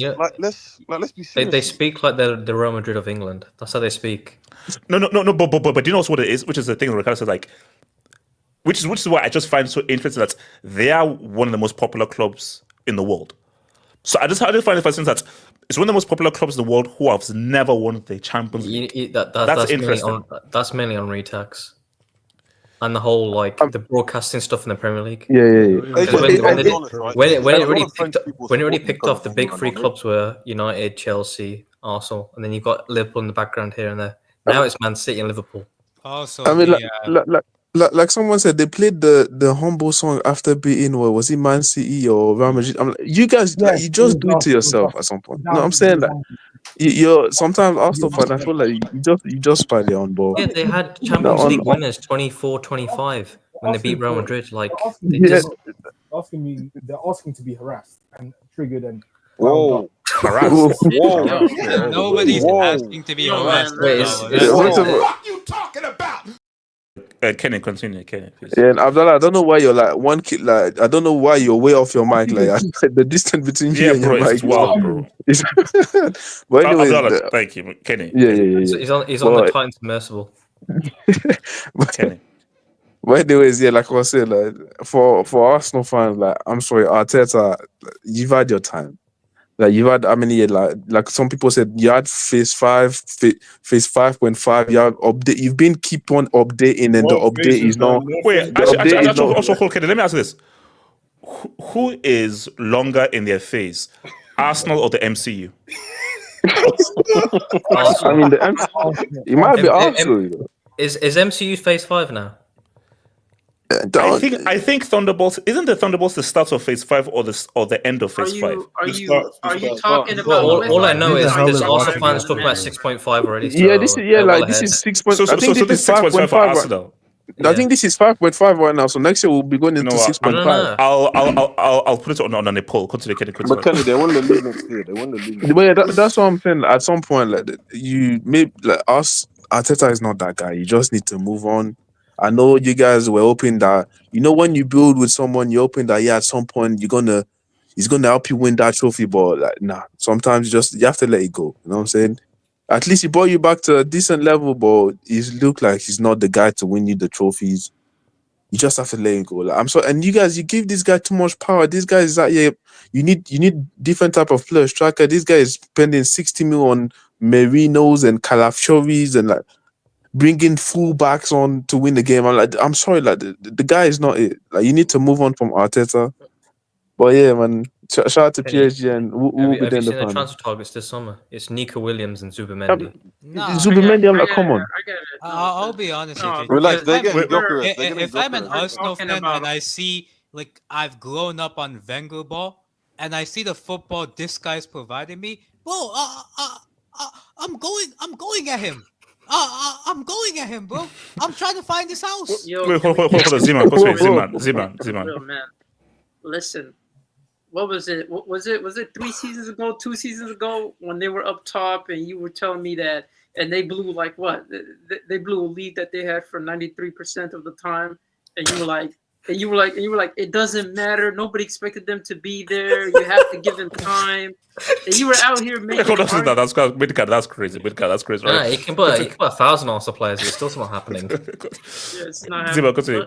But again, like you were making the argument that Arteta needs more time, and you were making the argument that how can you expect more from this squad? And I kept telling you that he created this squad. Therefore, this is his team. This is the final destination of his team. The final destination of his team is a semifinal set piece throw-in. Like we just got to face it for what it is. And I feel like when it comes to Arteta, I don't think this guy's leaving. That's the thing, though. Because at the end of the day, there has to be some level of protest. Because if there isn't, I'll be very interested to know like what is the fallout. What's the fallout? So again, he's going to be going into next season most likely, even if he doesn't win a trophy, and it's going to be a matter of trying to back him for no reason, even though he hasn't proven anything. When I kept calling the socially acceptable Brendan Rodgers, this guy might be a whole different level, man. Like this guy might be the upper echelon, man. He's the final boss. Because at the end of the day, what has he done besides winning an FA Cup that's not made out of his team? That wasn't his team. That's the Unai Emery side. They were built for cup titles, and this guy is here, and he hasn't done anything with the team that he's built. And I just feel like when it comes to Arteta, he needs to go. But at the same time, Arsenal, man, you can't be looking at the window and trying to look for anyone that's 6'2". You can't be that can't be the only metrics by which you go by. It doesn't make sense by any stretch of the imagination. So I don't know about the Arsenal thing. I don't think if they're going for Nico and Zubimendi, they're about to find out. Don't forget Gyökeres. Gilchrist might be a good addition. Whether or not it translates, that's for a different story. But they do need a forward. But at the same time, I don't think Nico takes him a level higher because he's not that different from Martinelli. He's really not that different from Martinelli in terms of but he's not. He's not. If you've actually watched La Liga, you would notice that this guy has his shortcomings. He's not the final product. If you're expecting him to come in and make a difference for you in the lineup immediately, I think you're going to be disappointed. No, he just has to be an upgrade on Martinelli and Sterling. Yeah, but he's not that much of an upgrade. As of right now, he's not that much of an upgrade. We're talking about I mean, performance it's hard. for It's hard to club-wise. say one plays for Arsenal, one plays for Bilbao. So. Yeah, but at the same time, he also has his own deficiencies. He over dribbles. He's not really that good in terms of decision making in the final third. I mean, if you're expecting him to be that much of a massive upgrade, I don't think that's going to be the case. Now, in terms of PSG, you have to give credit to Luis Enrique. I'm putting Luis Enrique ahead of Uncle Mo, bro. If he wins the 2 times treble, Speak on I it. want you Speak to on know it. that. Speak on it. I want you to know that, because if he does it again, That's stupid.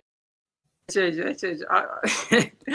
feel sorry for you, because if he does it again, that's 2 troubles with 2 different teams, and he's doing it against, albeit an Italian side again in the final. The first time is with Juve. This time it's against Inter. And the fact that Don't let Inter give a second yeah, Barcelona ex-manager a trouble, man. The trouble. This is the second time. This is the second time they've done it. And plus, they're giving it to oil merchants again.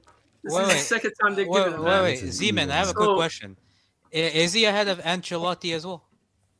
I mean, that's I'll be honest, man. Ancelotti, man, you can't put your UCLs on the table. Put your UCLs on the table. Put your back-to-back league on the table. Put your league titles on the table, man. Put your league titles on the table. How about that, man? Put your UCLs on the table. Put your back-to-back league title on the table. Back-to-back is not a trophy. Okay, UCL is a trophy. Back-to-back is not a medal. Okay, UCL is a medal. It's a feat. That is a trophy. Oh wow, feet. Oh feet. Yeah, I have feet. I have 2 feet. Yeah, no, drop it. Drop it. Drop it.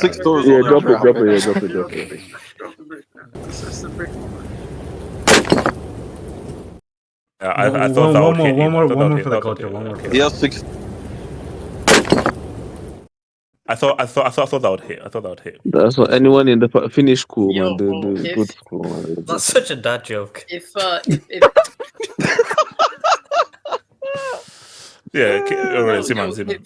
execution was poor. If PSG win it, a treble while Mbappe left, and Real Madrid end up becoming trophyless, it's going to be an uncomfortable conversation for you again. It's not only the Luis Enrique better than Uncle Mo. It's going to be a case of, was Dembele always better than Mbappe this whole time? So you were kind of right in your prediction. Wait, hold on. We'll get there. We have a whole Dembele section. Relax with the Dembele section. So who else needs to talk to the game? No, KJ. Yeah, KJ and then Ricardo. KJ. Can you bring up my VR, please? Oh Lord. Shout out Goat, man. Shout out to Goat.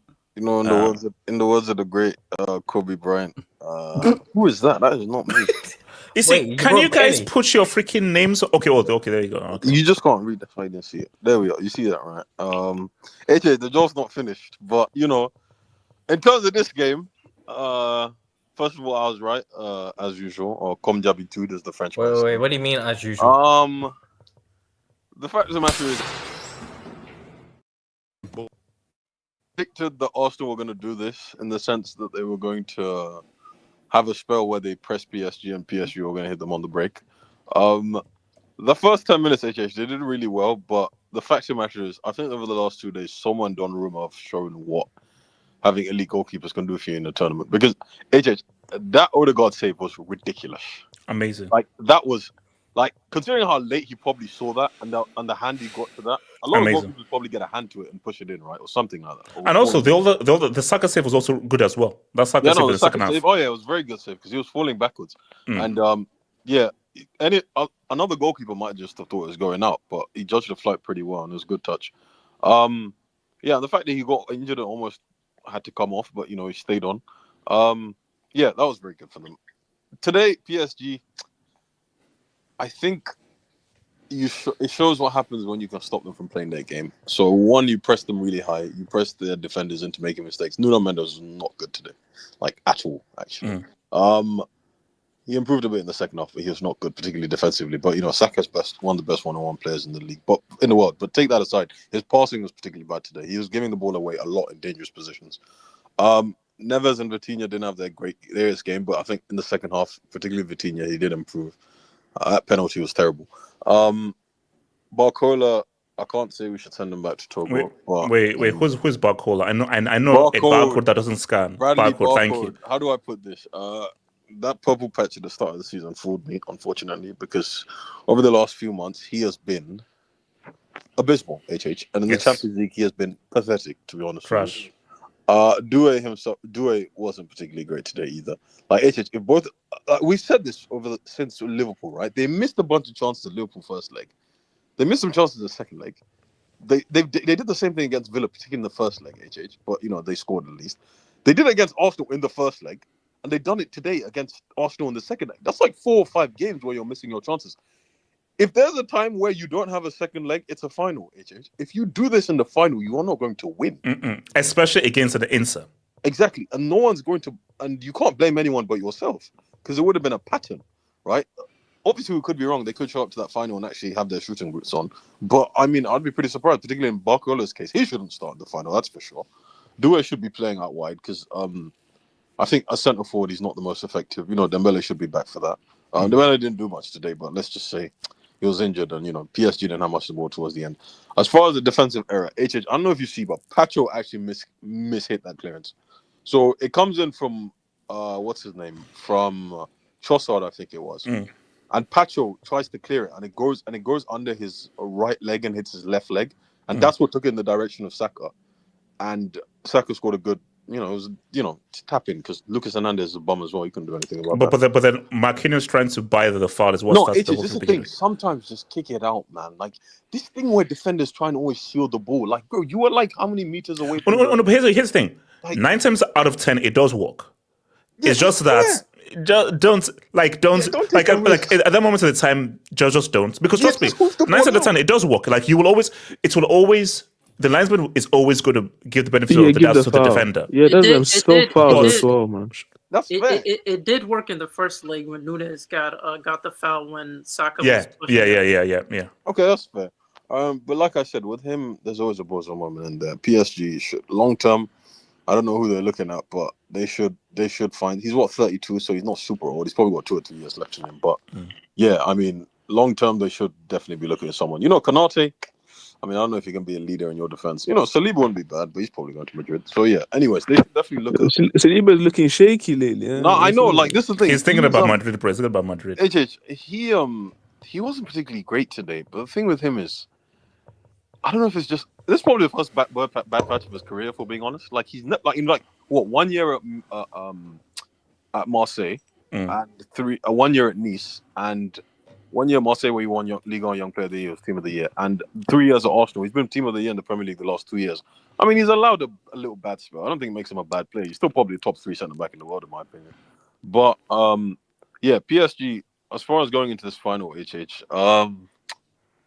today the fullbacks showed that they have another side to their game. I'd say particularly Hakimi, but then again, he was up against that bum Martinelli. So what does it really mean? But at least they showed that they have that side of their game, right?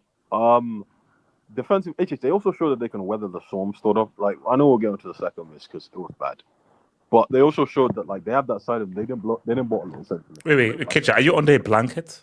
No, sorry, I think I was away from a distance away from. But yeah, he doesn't. They showed that they had the other side to their game, and if Donnarumma continues that form and summer, like what a final that's going to be, right? If both goalkeepers have generational. Oh no, we'll get to the final. Okay, hold on. Let me bring in Abdallah and I'll come to Ricardo. Abdallah. Hi, HH. Hi. I just saw the quotes about Arteta saying they were the best team in the competition. It is absolutely shocking. This guy has the mentality has the mentality of Uncle Mo, but with the cabinet of probably a Tony Pulis. A cabinet of Tony Pulis in terms of achievement. Like, what is he on? Like, him working alongside Pep has given him an ego as if he's completed football, as if he's untouchable. Like, for me, I think time will tell in terms of this summer whether this sporting director from Atletico will be given the keys on the signings and the project. Time will tell. By the end of the summer, if they get serious signings in the summer, I don't think Arteta will be there very long. But yeah, I predicted they would lose comfortably. Everyone thought this was the same LSG, typical LSG. But let's address the elephant in the room. The elephant in the room. Is it a coincidence a certain turtle no longer plays for them, and all of a sudden they're cooking? I don't think it's a coincidence. I don't think it's a coincidence. The new HH, is it a coincidence? Coincidence. I'd say it's a coincidence. I don't think it is. Man, like, and for all of a sudden, for the greatest club in the world, the most prestigious club in the world, as soon as he moves there, they've all of a sudden their seasons are off. It's fallen off a cliff. Who's that individual? Man, like in boobies. Man, like in back shots. Man, like in back blown. Blowing your back out. Respect to 19-year-old Walker winner, bro. So. How many years are we going to say this? How many years are we going to say this about 19 World Cup We've winners? been saying it for 8. Well, HS has been saying it for 8. How long does that? How long does that? It never expires. It never expires, bro. Never expires. No. But I don't know. I'm sure there's receipts you said there's an expiry date on that. HS thinking it's like wine. So your boy. But they have to win it though. They have to win it still. To complete the narrative that's Mbappe held them back, they have to win it. No, because look, I'm saying, if they win it, we're having a very different discussion. If they win it, because Mbappe has led them to a final before. I'm just saying. But then Neymar led them to that final, not Mbappe. Why are you so shameless? So them winning it, they will be different. So they've yet to do what Mbappe hasn't already done for them, which is lead it into the final. Mbappe lost them that final. Yeah, he did. He did. And then let's see what happens in the final. Well, then Dembele loses them that final. But to be fair, I don't think it's really a coincidence. Well, the most overrated Brazilian doesn't play for them anymore. That little munchkin, that little.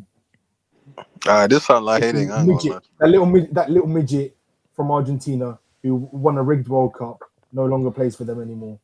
And that little title. And is midget still an accepted word in 2025 or not? Yes. I want to say something else, but you'll probably kick me off. I will. Munchkin is kind of weird, bro. Munchkin, midget. What's worse, munchkin or midget? Munchkin for sure. Munchkin, that's kind of Munchkin weird. is diabolical. Wait, hold up. I swear my mom has called me munchkin before.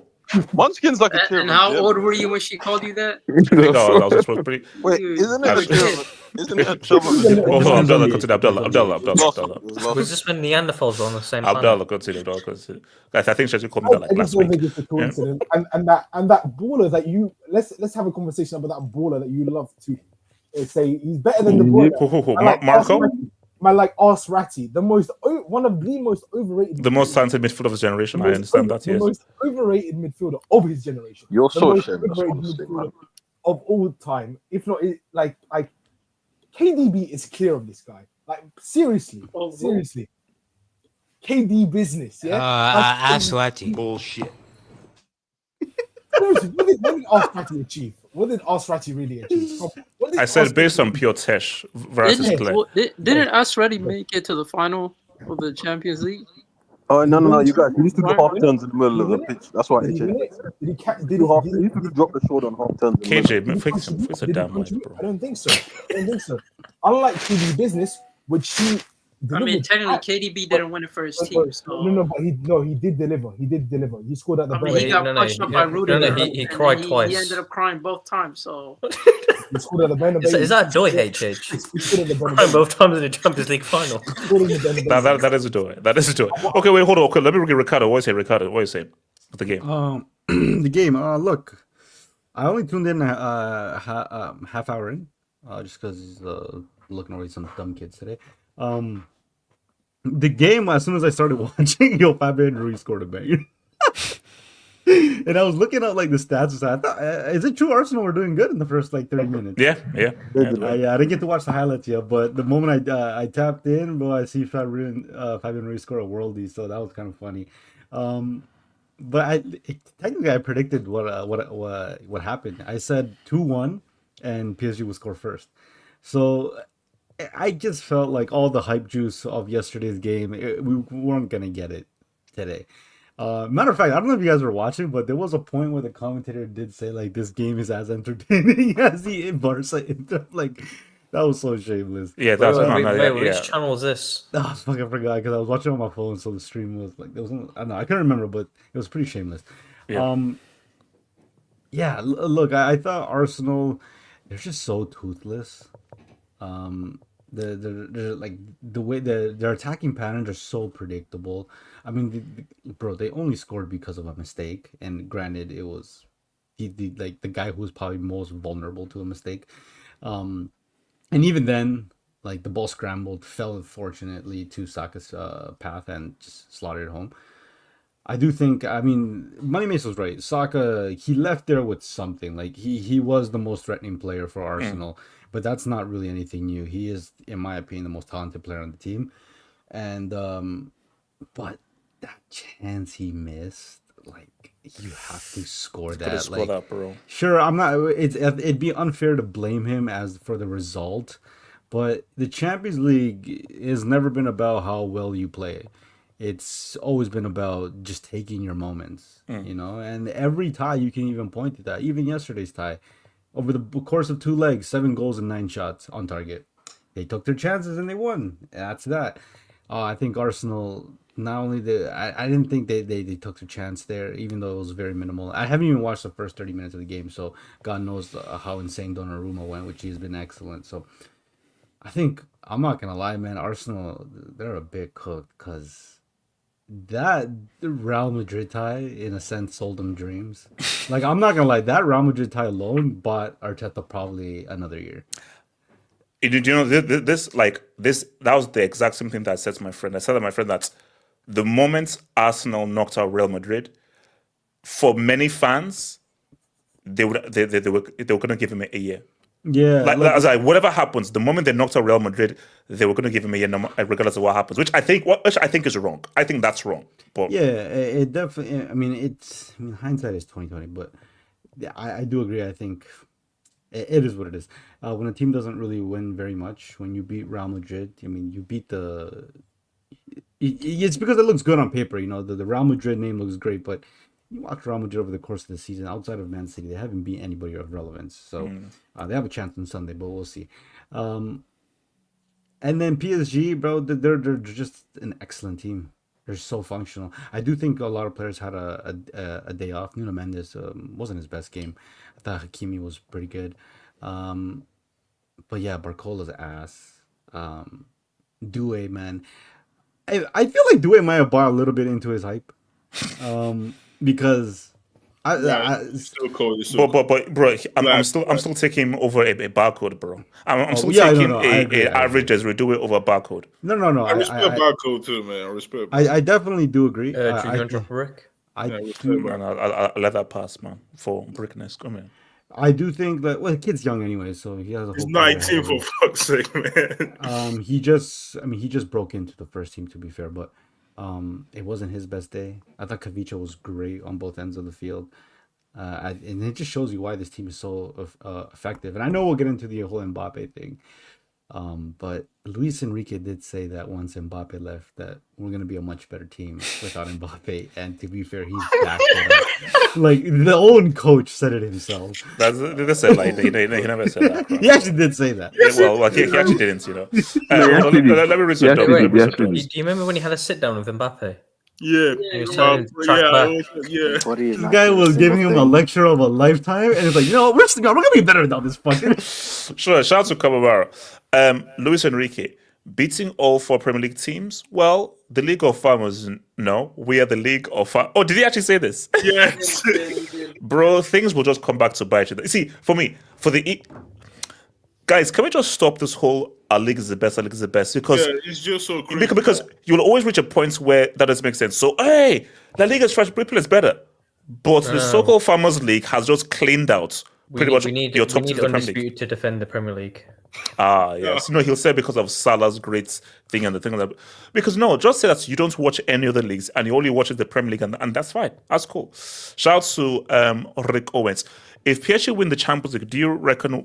So we're going to get onto that. That's our next topic, and that's going to get onto that. But to answer your dub, if PSG win and he doesn't have an impact on anything, he has a good chance. If PSG win and he has an impact on the match, it's a done deal. Like, what if he drops a World Cup final performance? What if he drops a World Cup final performance? Then if they give him the Ballon d'Or, they'll see a Nigerian jumper on stage to rugby tackle him and steal the Ballon d'Or and give it to Victor Osimhen. So shout out to your boy Hamza. The seaman. New formats was pleasantly surprising. The only change I would make is getting rid of the playoff round. Yes. Also, the games like yesterday happen if away goals. I think so, yes. Barca are not going to change the philosophy for away goals. Now, do Inter go more defensive if they are up two? I gotta be honest, man. Inter Park in the stadium, the bus, the city. If we're keeping it real, away goals, man, get rid of them. I'm glad they got rid of them, man, because it opens up the tie. Because teams are afraid if there's away goals. They're way too afraid, man. Let's keep it real. It's more exciting that way. You can't hide behind extra time, man. But one thing I know about 100%, get rid of. Okay, like Chef, and hope you're listening to everything. You have 30 teams. First 16. First against 16, second against 15th. You know what? Rather than me explain this, just watch the NBA playoffs. Basically, this whole UCL thing is literally built to have the NBA playoff format. You know. They said they're gonna change it next season, like the common sense one, where it's like if you're in first, you're more like every single round you're gonna be away in the second leg. You're gonna be at home in the second leg. Ziman. No, hold on, Ziman. That's just common sense. Wait, so you know that we have it on record right now. At every moment, we called it at the start. We said, wait, hang on. So what's the advantage of finishing first? We called it at the start, and we're really like, isn't. so like no. So if you finish first.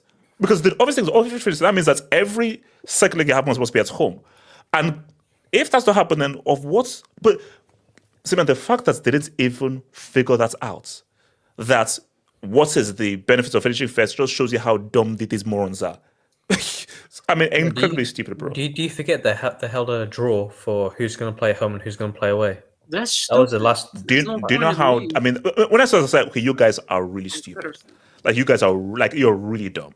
Like, never understood. Why hold a draw for home and away when what's the point of the league? Barca came second, but they played the quarterfinals and the semi-finals. The away leg's been second.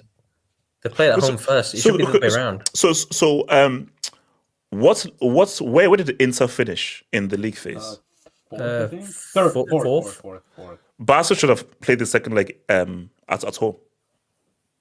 100%. Yeah. Like Barca, basically, like because obviously Barca and Liverpool were on opposite sides of the draw. So Liverpool and Barca should have had all the second legs at away.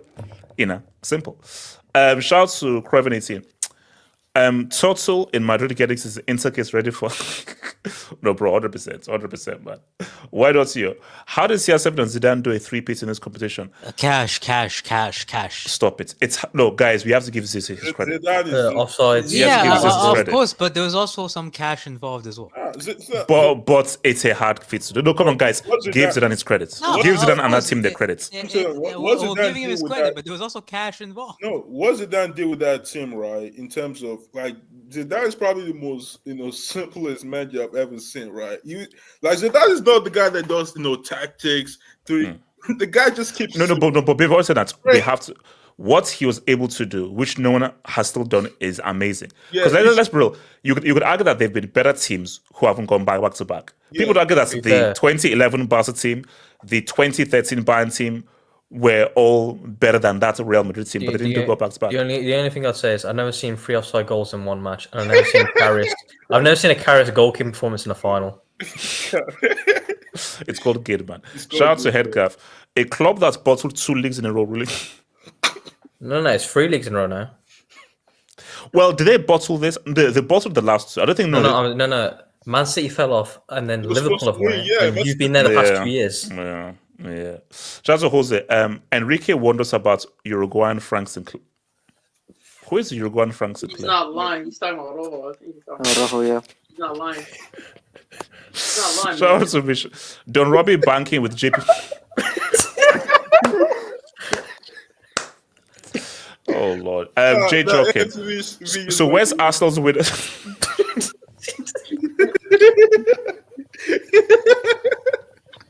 Why are you on loan to 4? Keep on dreaming. For me, dream. You have to keep on dreaming. You have to keep on dreaming, bro. Happen, man. No. BMF, it will happen. Eventually, will happen. Just, Jao Felix has the best footballing 15 UCLs. Oh yeah, you're probably brave. 15 UCLs. Yeah. Kelvin, Liga versus Serie in a Bund ass. Whoa, I'm surprised you didn't say Hashtag league woke. ass Hashtag woke scary is ass. crazy work, man. You This just guy's kept league an on idiot, just bro. like that. Hokage. Wait, can you go it- back to that picture? This profile. That's your mouth. Your mouth. It's just Bayern's pitch is massive. Wait, have you Nothing seen that it? suits more. Okay, you know what? That's what- Shout out to Hokage. If Saka was serious, he leaves Arsenal. But do you see Nah, Saka Bayern. leaving Arsenal in the future? Why the fuck is Madrid Madrid. like the default for like, every No, no. player needs to leave? No, because he What kind of fixed. shit is this? No, no, he Hokage fixed rep it. for Bayern, bro. No, It's no. just Bayern or Barca. They'll No, make no, it. wait, he fits Madrid's transfer policy. No, Bayern No, are he does Bayern fit are the Bayern rules, verts anyway, so No, no, like you gotta look at the skin color. you It fits need a Madrid's He's about to transfer sign an policy. But he extension. he's from Brazil. He has to be from He's Brazil. about to sign an extension though. He has no ambition. Nah, Like, yeah. Oh, wow. If I'm Saka, right, I'm like, He's a loser. He's a loser. Wait, Wait, Saka's Yo, gonna Steve. sign an extension? yeah, he's about to sign an If he extension. has, Yeah. if he has Oh no my God. ambitions, what does that make Wait, Obama? is he getting a Nando Sauce extension? Shout out to Double Touch, Double Trouble. Lookman gave that trophy to Hakimi already. I predict Hakimi being African Player of the Year, wins AFCON in Morocco, crazy run in the 2026. AK, do you want to respond to this? yeah, come on, come on, Lookman They deserves talk that. about Let's some not do it. Lookman, you know. Morocco might have one of the most talented squads. Lookman has that trophy and he's not Lookman giving it about to to get to anybody. the He's final deserved, and lose bro. again. He's about to get to the final and lose again. We funded PSG rebuild. Hashtag Inshallah. to, all right. Thank you, bro. Sure. Oh, he's a Man United fan. Americans, okay. All right. All right. Shout out to RJ. We Barca fans support PSG for Enrique, Dembele, and Turtle. What? You know, I I'm have actually pretty torn about this final because Hold on. We'll get with that. Shout out to Barca fans. 09 was shady and 11. Hashtag Van Persie. Hashtag Drogba. Bro, the crimes of 09 will be answered. All right. So guys, here's the thing. KJ, is Dembele winning that Ballon d'Or? Is he going to win it? Basically, does he need to show up in the final to win the Ballon d'Or? He very much does, because Rafinha's Champions League campaign HH has been insanity. It's probably been one of the top 5 ever. You could argue. So let me go. So if let's say PSG lose, he doesn't really play that well. Does Rafinha have it? If Barca win La Liga?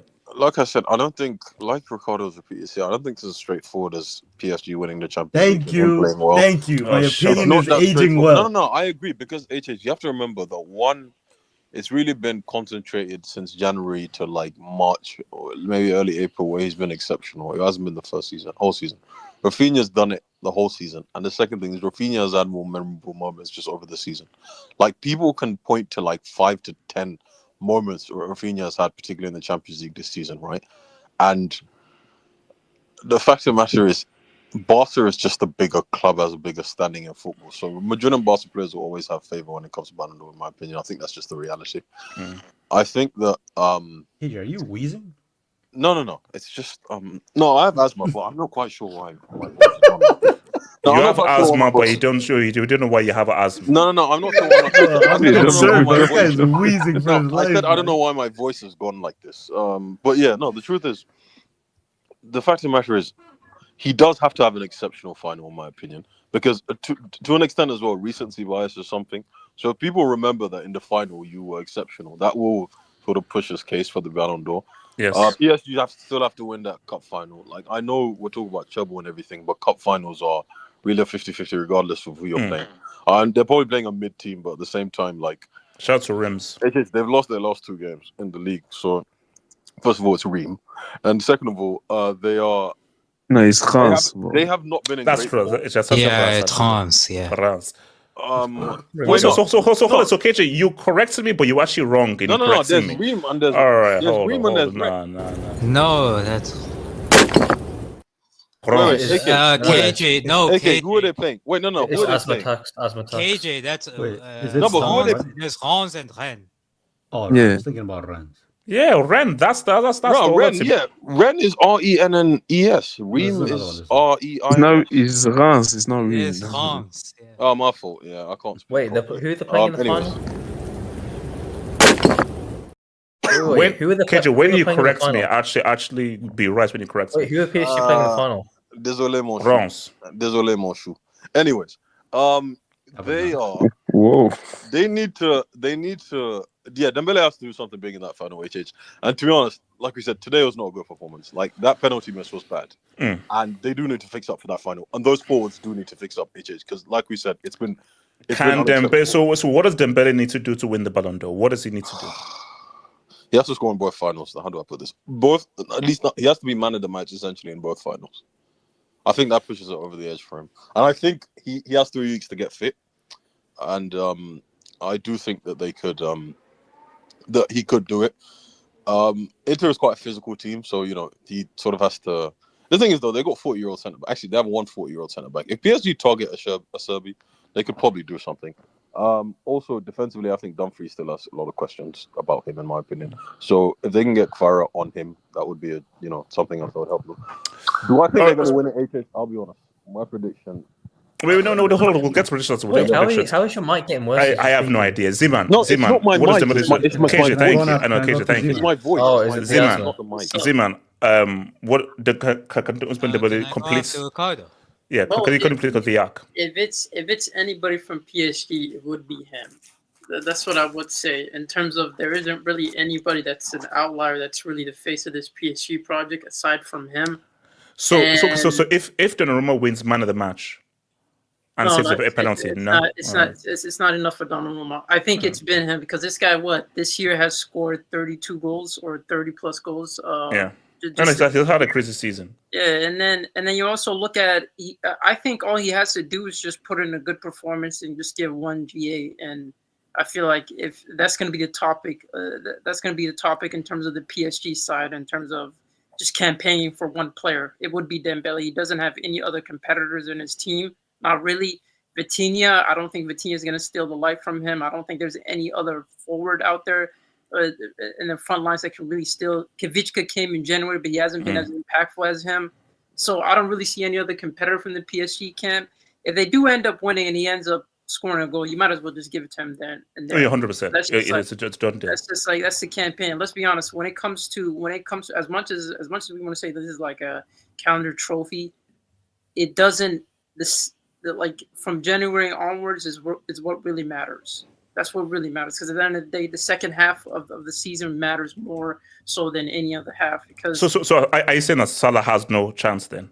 No, because Salah, like that's the harsh truth. Salah, like you did well in the first half. It was cool.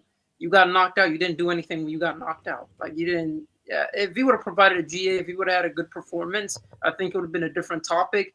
But it's just the way he went out without anything, and the fact that Dembele is technically a part of PSG's first treble side, so he's gonna get majority of the push.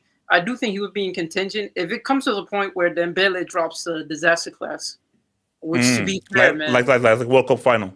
Yeah, if he drops a disaster class where he's missing left and right, and Inter Milan end up winning it, or he ends up getting bailed out, getting subbed.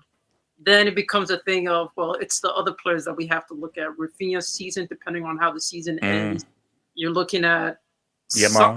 Yamal. Salah will still technically be in contention just because of his EPL record breaking, even though I don't think that he's going to be the one that's going to necessarily win it.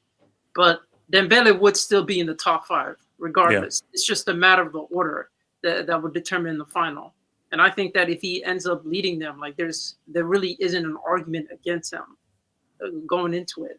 But again, for everyone saying that, oh well, Salah had EPL, most goals, most assists, and the fact that he's done well leading this Liverpool. That's just one competition, though. No, again, I'll be honest, man. By the way, Liverpool don't have that type of pool. I'm just gonna keep it real with you. Like as a club, you just don't have that type of pool compared to other clubs. Whether it's Barcelona, PSG is gonna be, they want a treble. That's gonna be their pool. And they're the first French team to win a treble. That's going to be their pool. And I think what's also very key here is what you do at the tail end of the season is very key. How heavy do you think they put into the Club World Cup? I don't think that the Club World Cup is going to be, because so many like Barca are not going to be in the Club World Cup. You think they're going to emphasize that? Because again, if PSG, because let's see, PSG is going to be there.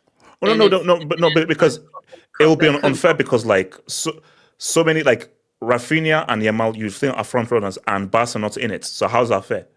So I mean, you had to qualify, so it is what it is. Yeah, but qualifying for it was a bit weird. Yeah, it's about UEFA coefficients. Yeah, like why yeah, is Juventus there? no. So no, it doesn't count. It doesn't count. You know Juventus is there. It Uh, doesn't make any sense.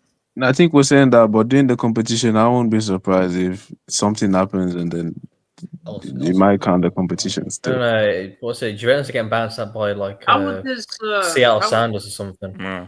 How would it look if PSG win the treble, then Dembele ends up being named the best player of the year, the best player of the season, and you have MBAPPE that's going trophyless? That's a narrative and a half.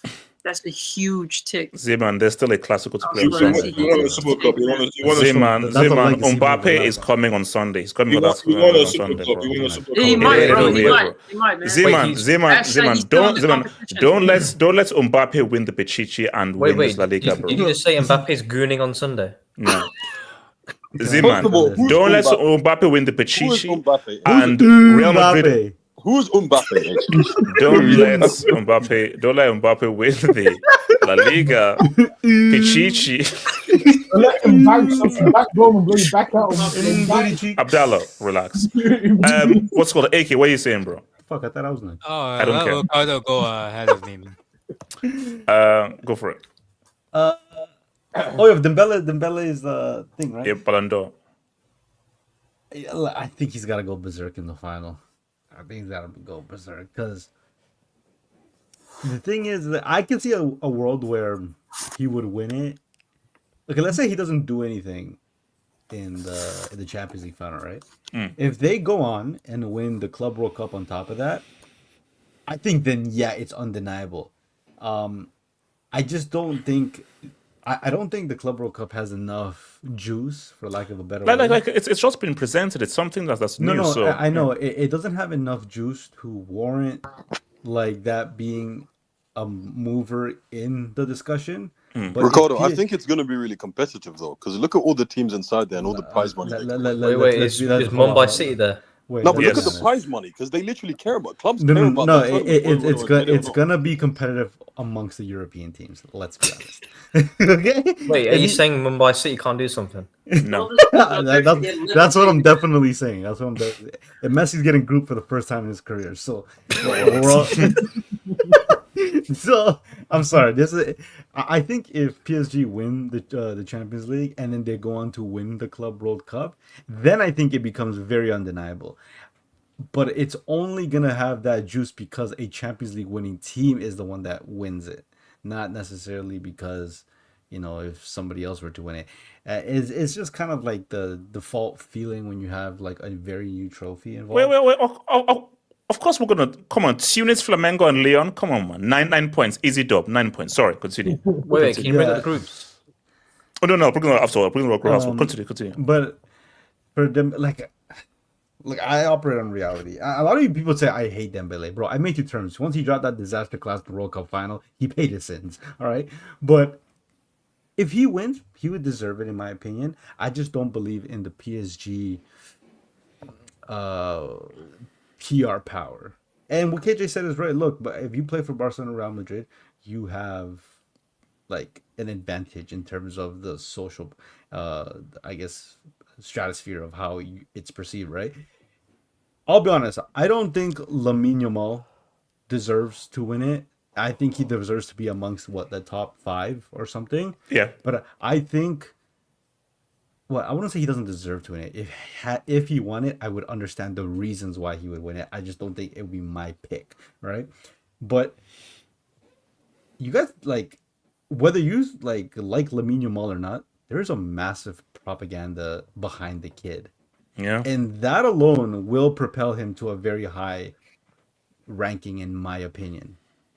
Even if PSG go on to win it. I think even more so if Inter Milan goes on to win it. Because if Inter Milan goes on to that'd be interesting. I mean, if Inter win it, it makes things interesting. Yeah, because then they do you vote for the numbers and stats of Rafinha or Dembele, or do you vote for the player that everybody has congregated behind? I'll be honest. I think Rafinha. I think pound for pound, Rafinha has the most compelling case to win it. Yes. Because, bro, we can say whatever you want about the way he plays. This guy quite literally willed his way so many times in the season to giving Barcelona the victory. Even if it was pretty or not, it doesn't matter. He was that guy for a lot of those comebacks. I just don't think the name, the star power behind Rafinha is going to be enough to propel him over someone like Dembele if he was to win, or even Lamine Yamal. So I think Lamine Yamal has so much more star power alone that some people are saying he's the best player in the world. His game alone, regardless of the goals and assists, is enough to propel him. And I think as much as people want to say it doesn't matter if you're 17, and I get that argument. Like, I'm a firm believer, if you're in the big leagues, your age shouldn't matter because you're old enough. I mean, if you're good enough, you're old enough. Yeah, exactly. Like, you're not wearing a Barcelona kit at 15 like you're just anybody. No, you just have to be somebody special. And if you're somebody special, then clearly you belong amongst the best. But I think there is that duality at the end of the day that the kid is still 17, and that alone, to some voters, are gonna push it like, but look what he's doing at 17, and they will vote for him on that perspective. I think for Dembele, and like I said earlier, I think so much of his reputation has been damaged because of his stint at Barcelona that a lot of people won't change their perception on him, even if what happens if they win. I think they'll be like, oh, great, like it's a bit of a redemption arc, but does that redemption arc warrant the Ballon d'Or? But I think some people will see it otherwise. So I really don't know. If I was to bet money, like right now, I do think a lot of people do have Lamine Yamal, even if I personally don't necessarily have him as number one. AK. Yeah, Dembele Ballon d'Or, right? Yeah. He has a chance. Yeah, there is an opportunity for him to do it. I think he has to perform in the cup final, and in the UCL final. I think like the thing with Dembele so far this campaign is, especially in knockout, like, he has gotten stats, but like I've never gone away from a game thinking, yeah, that was a Dembele game in the UCL knockouts. Like he's been consistent, gets himself a goal here, assist here. Like he's affected the game a lot, but like there hasn't been that performance from Ousmane Dembele where you go think like Dembele, man, oh my god. Like that's the thing. I think Lamine Yamal has that. Even someone like a Rafinha has that. I think if he's able to do it in the cup final, it's a plus, but the UCL final will be big.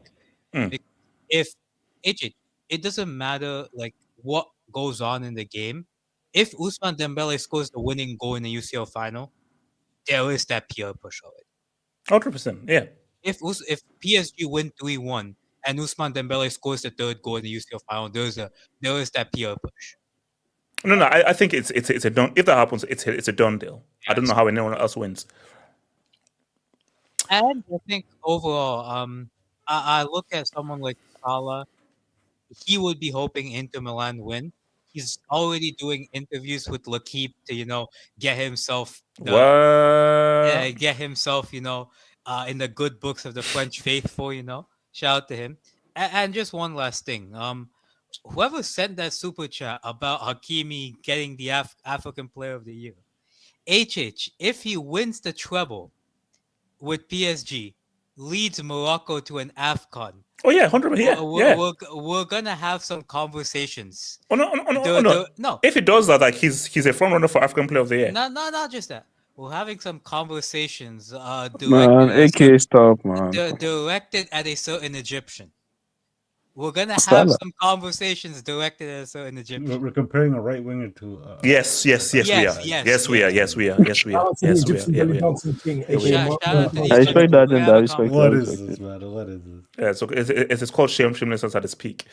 Shout out to Luso, Martin. Oh dear God, with another hair flick performance. Oh dear God. Oh my God, guys. I mean. Why did Odegaard fall off so badly? Did he fall off, or did we overrate? It was never that good. Odegaard was good last season. Yeah, but He was good last season. Yes, It wasn't that good last season. I'll put it like this. Right? The reason He for peaked Odegaard is season that before last. in He terms peaked of, season in terms before of last. what you need from your attacking number 10, you're not Yeah. midfielders like Odegaard. Like you look at Jude, you look at Vert, you look at Musiala, you look at De Bruyne. All these guys, right? They show up. They show up at impact games in key moments for their team. With Odegaard, right? This guy's allergic to shooting, bro. Legit. Which is wild, bro. The number 10 is allergic to shooting. That's literally that's legit. And here's the thing: the classic number 10 doesn't need to be a high cliff goal scorer, but you can be a Totti, you can be an Ozil. Brother, So things that you don't even specialize in. If you specialize in creating, that's fine. You make safe passes. You make the safest basic passes as well. So he gets the ball to Saka, and it just hope Saka does the whole thing. Yeah. He's not even that good a creator. His highest assist tally is 11 in 48 games. Bro, shout out to Thomas, man. Luis Enrique, when asked about beating all the units, we are the league of. Bro, I told you, like, people are going to bring this whole thing back. It's like, remember, like, during the whole COVID season when Obama said, Farmers League, like, and don't let PSG win. Basically, don't let PSG win this UCL while taking down Churchill. All this league have pride. They have pride for a reason, right? It's part of sport. Like, if you let other teams or others league just say that you guys are Farmers League, you guys are not serious. There's no competition in your league. There's always a taste for revenge, and 100% always. Shout out to Sabritz Ferryman. Sergio Ramos and Bellingham both liked Bastoni's post on Instagram last night. Bellingham doesn't follow Bastoni, so algorithm hacks, or he searched it up. Wait, what was Bastoni's post about beating Barca? It was like a picture of him and Lamine. Post with Yamal. And, he was dragging your mom. like it was against Gavi. Oh my god! The funny part is Bastoni was getting diced up. That whole defensive line was afraid of the 17-year-old. But they won though. Shout out to again. DiMarco and Dumfries combined have 40 GA. Do they? That's actually amazing. That's not bad. That's not bad. Inzaghi has done wonders for No. Inzaghi is that dude. Elijah, Arteta, the best team lost in my view, especially after 160 minutes. I'm saying that, and they are saying that because they just. Bro, he's definitely just like lying right there, bro. He's definitely lying. Okay. No, do you know what? Okay, no. I'll tell you what this is. Do you know when like you're desperate to keep your job? You start saying stuff. And then your wife is like, bro, we need this job. And what you're saying from Arteta in this interview is he is desperate to keep his job. This is not about football. This is just him desperate to keep his job right now. That's what it is. Dumfries and Bastoni have 30 between them. And who's they? Which players told them who's they? Who knows? He said so guys, I know it's early, but at least we're going to talk about this. Inter PSG, what are your early thoughts? I go PSG win, man. I go PSG. Now BMF, because I think Inter is about BMF. Why do you say PSG? I'll go with 15 UCLs. I think with Enrique, right? There's some kind of, with the way he's been, there's some kind of pride and there's some kind of taste for revenge after last season when people said, "Oh, Mbappe is leaving this team. They're gonna be dusted now." But BMF. Hey, no. I say that, but I raise you. 2 years ago, what's up when Inter were like, we should have won that. Let's bro. Inter should have won that game against Man City. Based off what? Based off Lukaku being paid. That doesn't mean they should have won it. Wait, hold on. BMF. What about this final, right? It's so interesting because like you have two teams that have both lost the finals in the last 5 years, and both are trying to win the Champions League now, which makes it more interesting for the neutrals. But the reason why I'm sticking with PSG is because I'm like, the attack is little. Like, the attack is literally as dangerous as it can be. And you have a manager right now who has been there and has won the Champions League before and knows what it takes to win the Champions League. I'm just gonna lean to that, in just that experience, that variant mode over Inzaghi. And Inzaghi is a great manager. I think Inzaghi is a top manager. He's been doing top work with Inter Milan. But I just have PSG. I just think after the Mbappe situation where Mbappe basically embarrassed the club because they let him go for free, and the narrative was that PSG are done, LSG, they can't win no Champions League no more, like it's done. I think there's a taste for revenge to actually, you know what? Yeah, Mbappe was just, it was not just that good for us. Oh, okay, so Kenny, you said PSG as well. Yeah. I mean, like I said, since I saw them that Liverpool game, I saw something there that I feel like this could be their year. I like what Enrique has done with the team, and yeah. No, but here's, and again, no, I know that. Haven't Inter had a much harder path? Now, Liverpool, that was a tough game for sure. But Inter had to go through Bayern, which could have gone either way. And not arguably, for me, I believe that's the best game I've ever seen against the best attack. And what many people thought were the favourites to win the whole thing. Inter have not faced a team like PSG. Oh my gosh! They have, from an attacking standpoint, they have. No, AJ, can you please stop this Inter? Yeah, no, that's really. But no, I do think that PSG are a bit more. They're more balanced than the Barcelona. I think Barcelona, obviously, going forward, they're better, but I don't think that PSG are as susceptible as Barcelona to the counter attack. It's going to be a close game. Mm. I do think that for me, Barca PSG would have been like a. Like probably, he had potential to be like the greatest final of all time, especially Champions League wise. Mm. Well, no, I think it's going to be a close game, but I just feel like PSG have the offensive weapon to hurt Inter Milan, and I do think that defensively as well, they're more solid than Barcelona, and they won't go as gung-ho as Barcelona as well. So I think obviously they have a manager that have the experience. So you don't think Inter's experience, their age, and just that kind of formation, they'll know how to defend a PSG team without any striker, and the wing backs as well, and what the wing backs can do. Because I just feel like if the way that's I just think PSG without a striker and PSG's formation, PSG couldn't find it hard to score against Inter.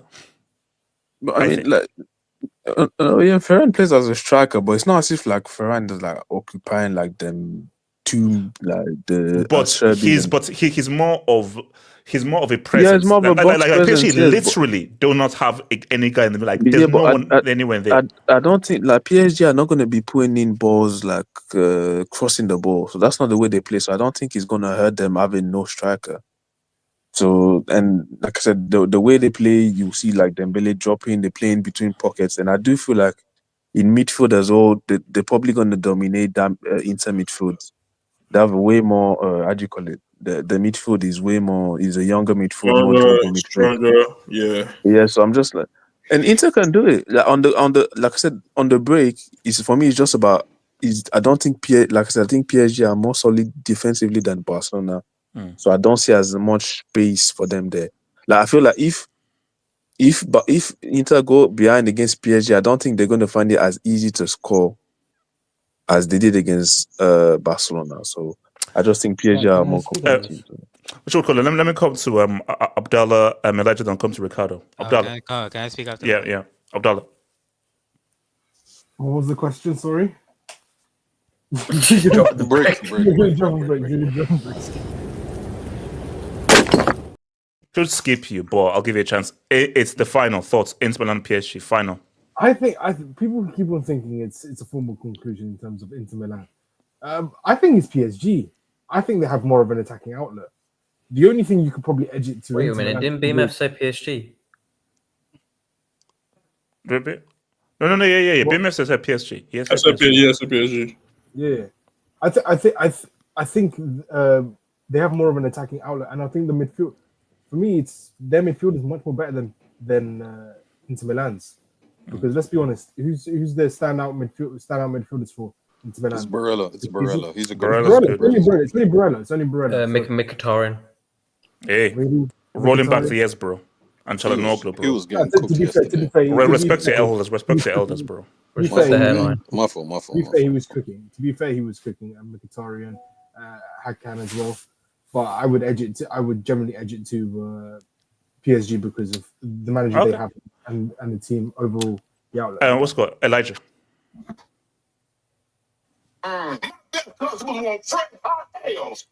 Today, HH put my AVI. This is about Red London L's, bro. Red HH.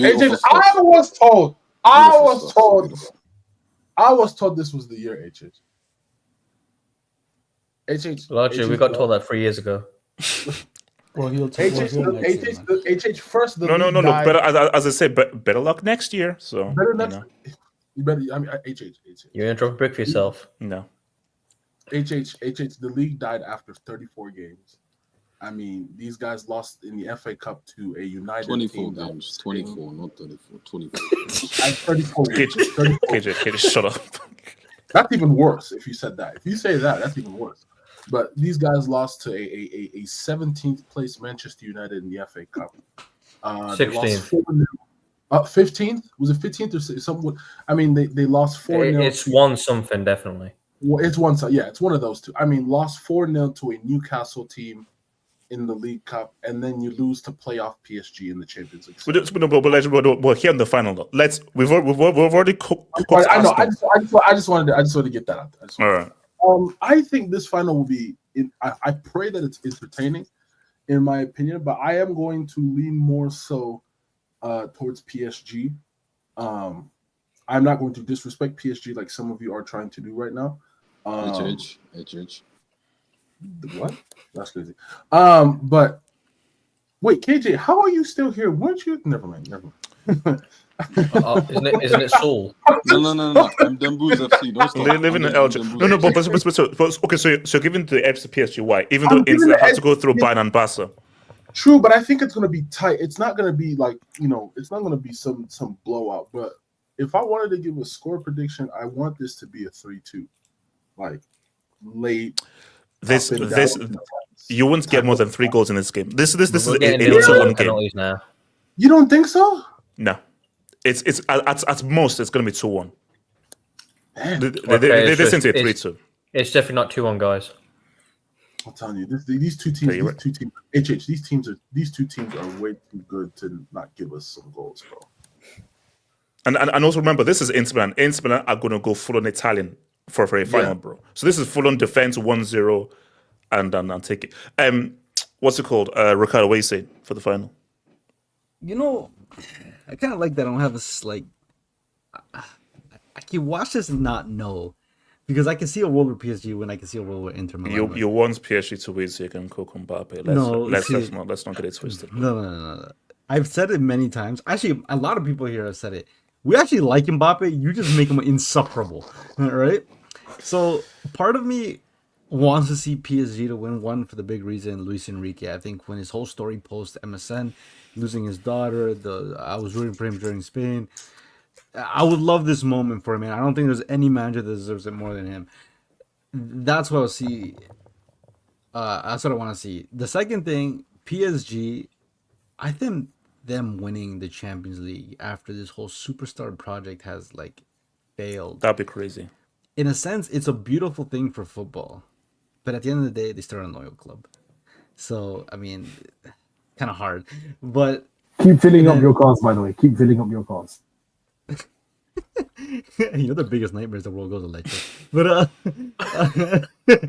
But then again, Inter Milan, they're a club with such great heritage. Personally, for me, they're my preferred Milan side versus AC Milan. If you know your history, racismo tax. So wow. Inter Milan all the way. I do like this Inter Milan side. I do think even if you could say maybe they were the inferior side versus Bayern Munich, they were the inferior side versus Barcelona, they found a way. And there's something nice in football when you see a manager like Inzaghi and his tactical team. They do their homework, they have a game plan, and they execute that game plan. I like that. Like, I genuinely do like that. So it's so hard for me to pick who's going to win, because one advantage I will give Inter Milan is that they have experience. They have a lot of experience in that team. They have a lot of veteran players. We could talk about the athleticism, this, and that, but it's the intangibles that you can't count for. And I think for a lot of these Parisian players, like, the only player of experience is Marquinhos. And he's a walking bozo. So and he's probably the worst person you want to have experience on the planet. Never know. I like, and I just feel like this thing too. PSG winning the Champions League the year after Mbappe leaves. That would be insane. I feel like It's too good to be true. I feel like it's too good. Like that one would hit football history like absolute pure Colombian cocaine crack. It would be glorious. But like it's too good to be true. So for that reason, I do think Inter Milan do win. I don't think it's gonna be a high scoring game. I think it will be like a 2-1. Basically, I don't think it'll be like a chess, but it'll be a very tight final. It'll be very tight. Yeah, it will be a tight one. I just feel like I don't know, man. If PSG win, there's a beautiful story, and if Inter win, there's a beautiful story there. I do have a feeling, just the experience alone, that because everybody keeps saying they got dominated by Bayern, they got dominated by Barcelona. That's cool, but football is about styles. Like they can get dominated by PSG, but that doesn't fucking matter. The last 2 times they got dominated, they still went through and won. It's about winning, bro. So I mean, and yeah, do PSG have a more potent attack than Barcelona? I don't think they do. I think they have a strong enough midfield as Barcelona, but clearly those things don't matter. I think PSG are more defensively sound. Sure, I do think that on a physical level, Inter is better, and I think if you can, there's a team that can exploit them physically and set piece wise. I think Inter can do that because I do think PSG is it's a very technical side, so they rely a lot on their technical ability and like the intelligence of their game. And I don't think Marquinhos and Pacho, who's been great, Lautaro, what's his face, Marcus Thuram. I see something just not going their way. But yeah, man, it's gonna be such a great game. I'll say it's 55-45 Inter. Shout out to Rob. Wait, AJ, can I speak on this? Yeah, okay. Would Liverpool beat Inter in the CL final? Now, which version of Liverpool are we talking about? Oh no! He obviously means this season. Because remember, Liverpool were on the other side. So if Liverpool made the final, I generally think it will be a terrible matchup because the way Slot thinks about the game and the way Inzaghi is, in my opinion, the best manager you ask for a cup final because of his way of tuning the tactics to every single team. It'll be close, but I'm edging it to Inter. It'll be close, but I'll give the edge to Inter. Now, if it's Liverpool of like 2019 or Liverpool win, but Liverpool of now, I edge it to. I don't think a Sabozz number 10 is going to do anything. Sorry, Elijah, want to say something? I'll come to you. Elijah, what are you going to say? I think it's terroristic. Like Italian clubs, they'll take that one risk, and if it works, then they just park the bus. Like I think it was Jay Twister said, they parked the bus, the city, the country. Then you just gotta hope the shots you spam go. Wait, AK, what are you saying? So prediction for the final. Right? Yes. Taking my obvious bias out of it, I think it's gonna be quite a tight game, but I'll go for a 2-1 Inter Milan win. I think the way Inter play in terms of those wing backs, the overlapping center backs, I think I could see a goal go in the exact fashion. Bastoni long ball to Marcus Thuram or Lautaro. He drags Pacho and Marquinhos out of position, and DeMarco Dumfries runs in behind Nuno Mendes and Hakimi. Thuram plays it into one of the wing backs, cut back, and someone's there to finish it off. I could see a goal like that because I think the one thing with PSG is the defending wise, they defend with a lot of numbers, but there were a lot of times where I saw William Pacho on like the right hand side as a left center back, Marquinhos on the left hand side as a right center back, and I think the way into attack with those wing backs, they have great combination play. I think Inter could get that. I think Inter could get at that, but at the same time, PSG with Dembele dropping into midfield. If Dembele brings Acerbi with him, dropping into midfield, and you have the Doué, Kvaratskhelia making runs in behind, can that Inter defense handle that type of combination play there? So it's going to be a very interesting final, but I think Inter's experience will lead them through, and I just think, bro, there's going to be a bozo moment somewhere, bro. Marquinhos or Donnarumma. There's going to be a bozo moment somewhere. what's it called? Our friend General also a Bozo momentum, man. That's the key thing. Guys, it's been Thursday. We complete the set. I'll see you guys tomorrow. One love. Peace out.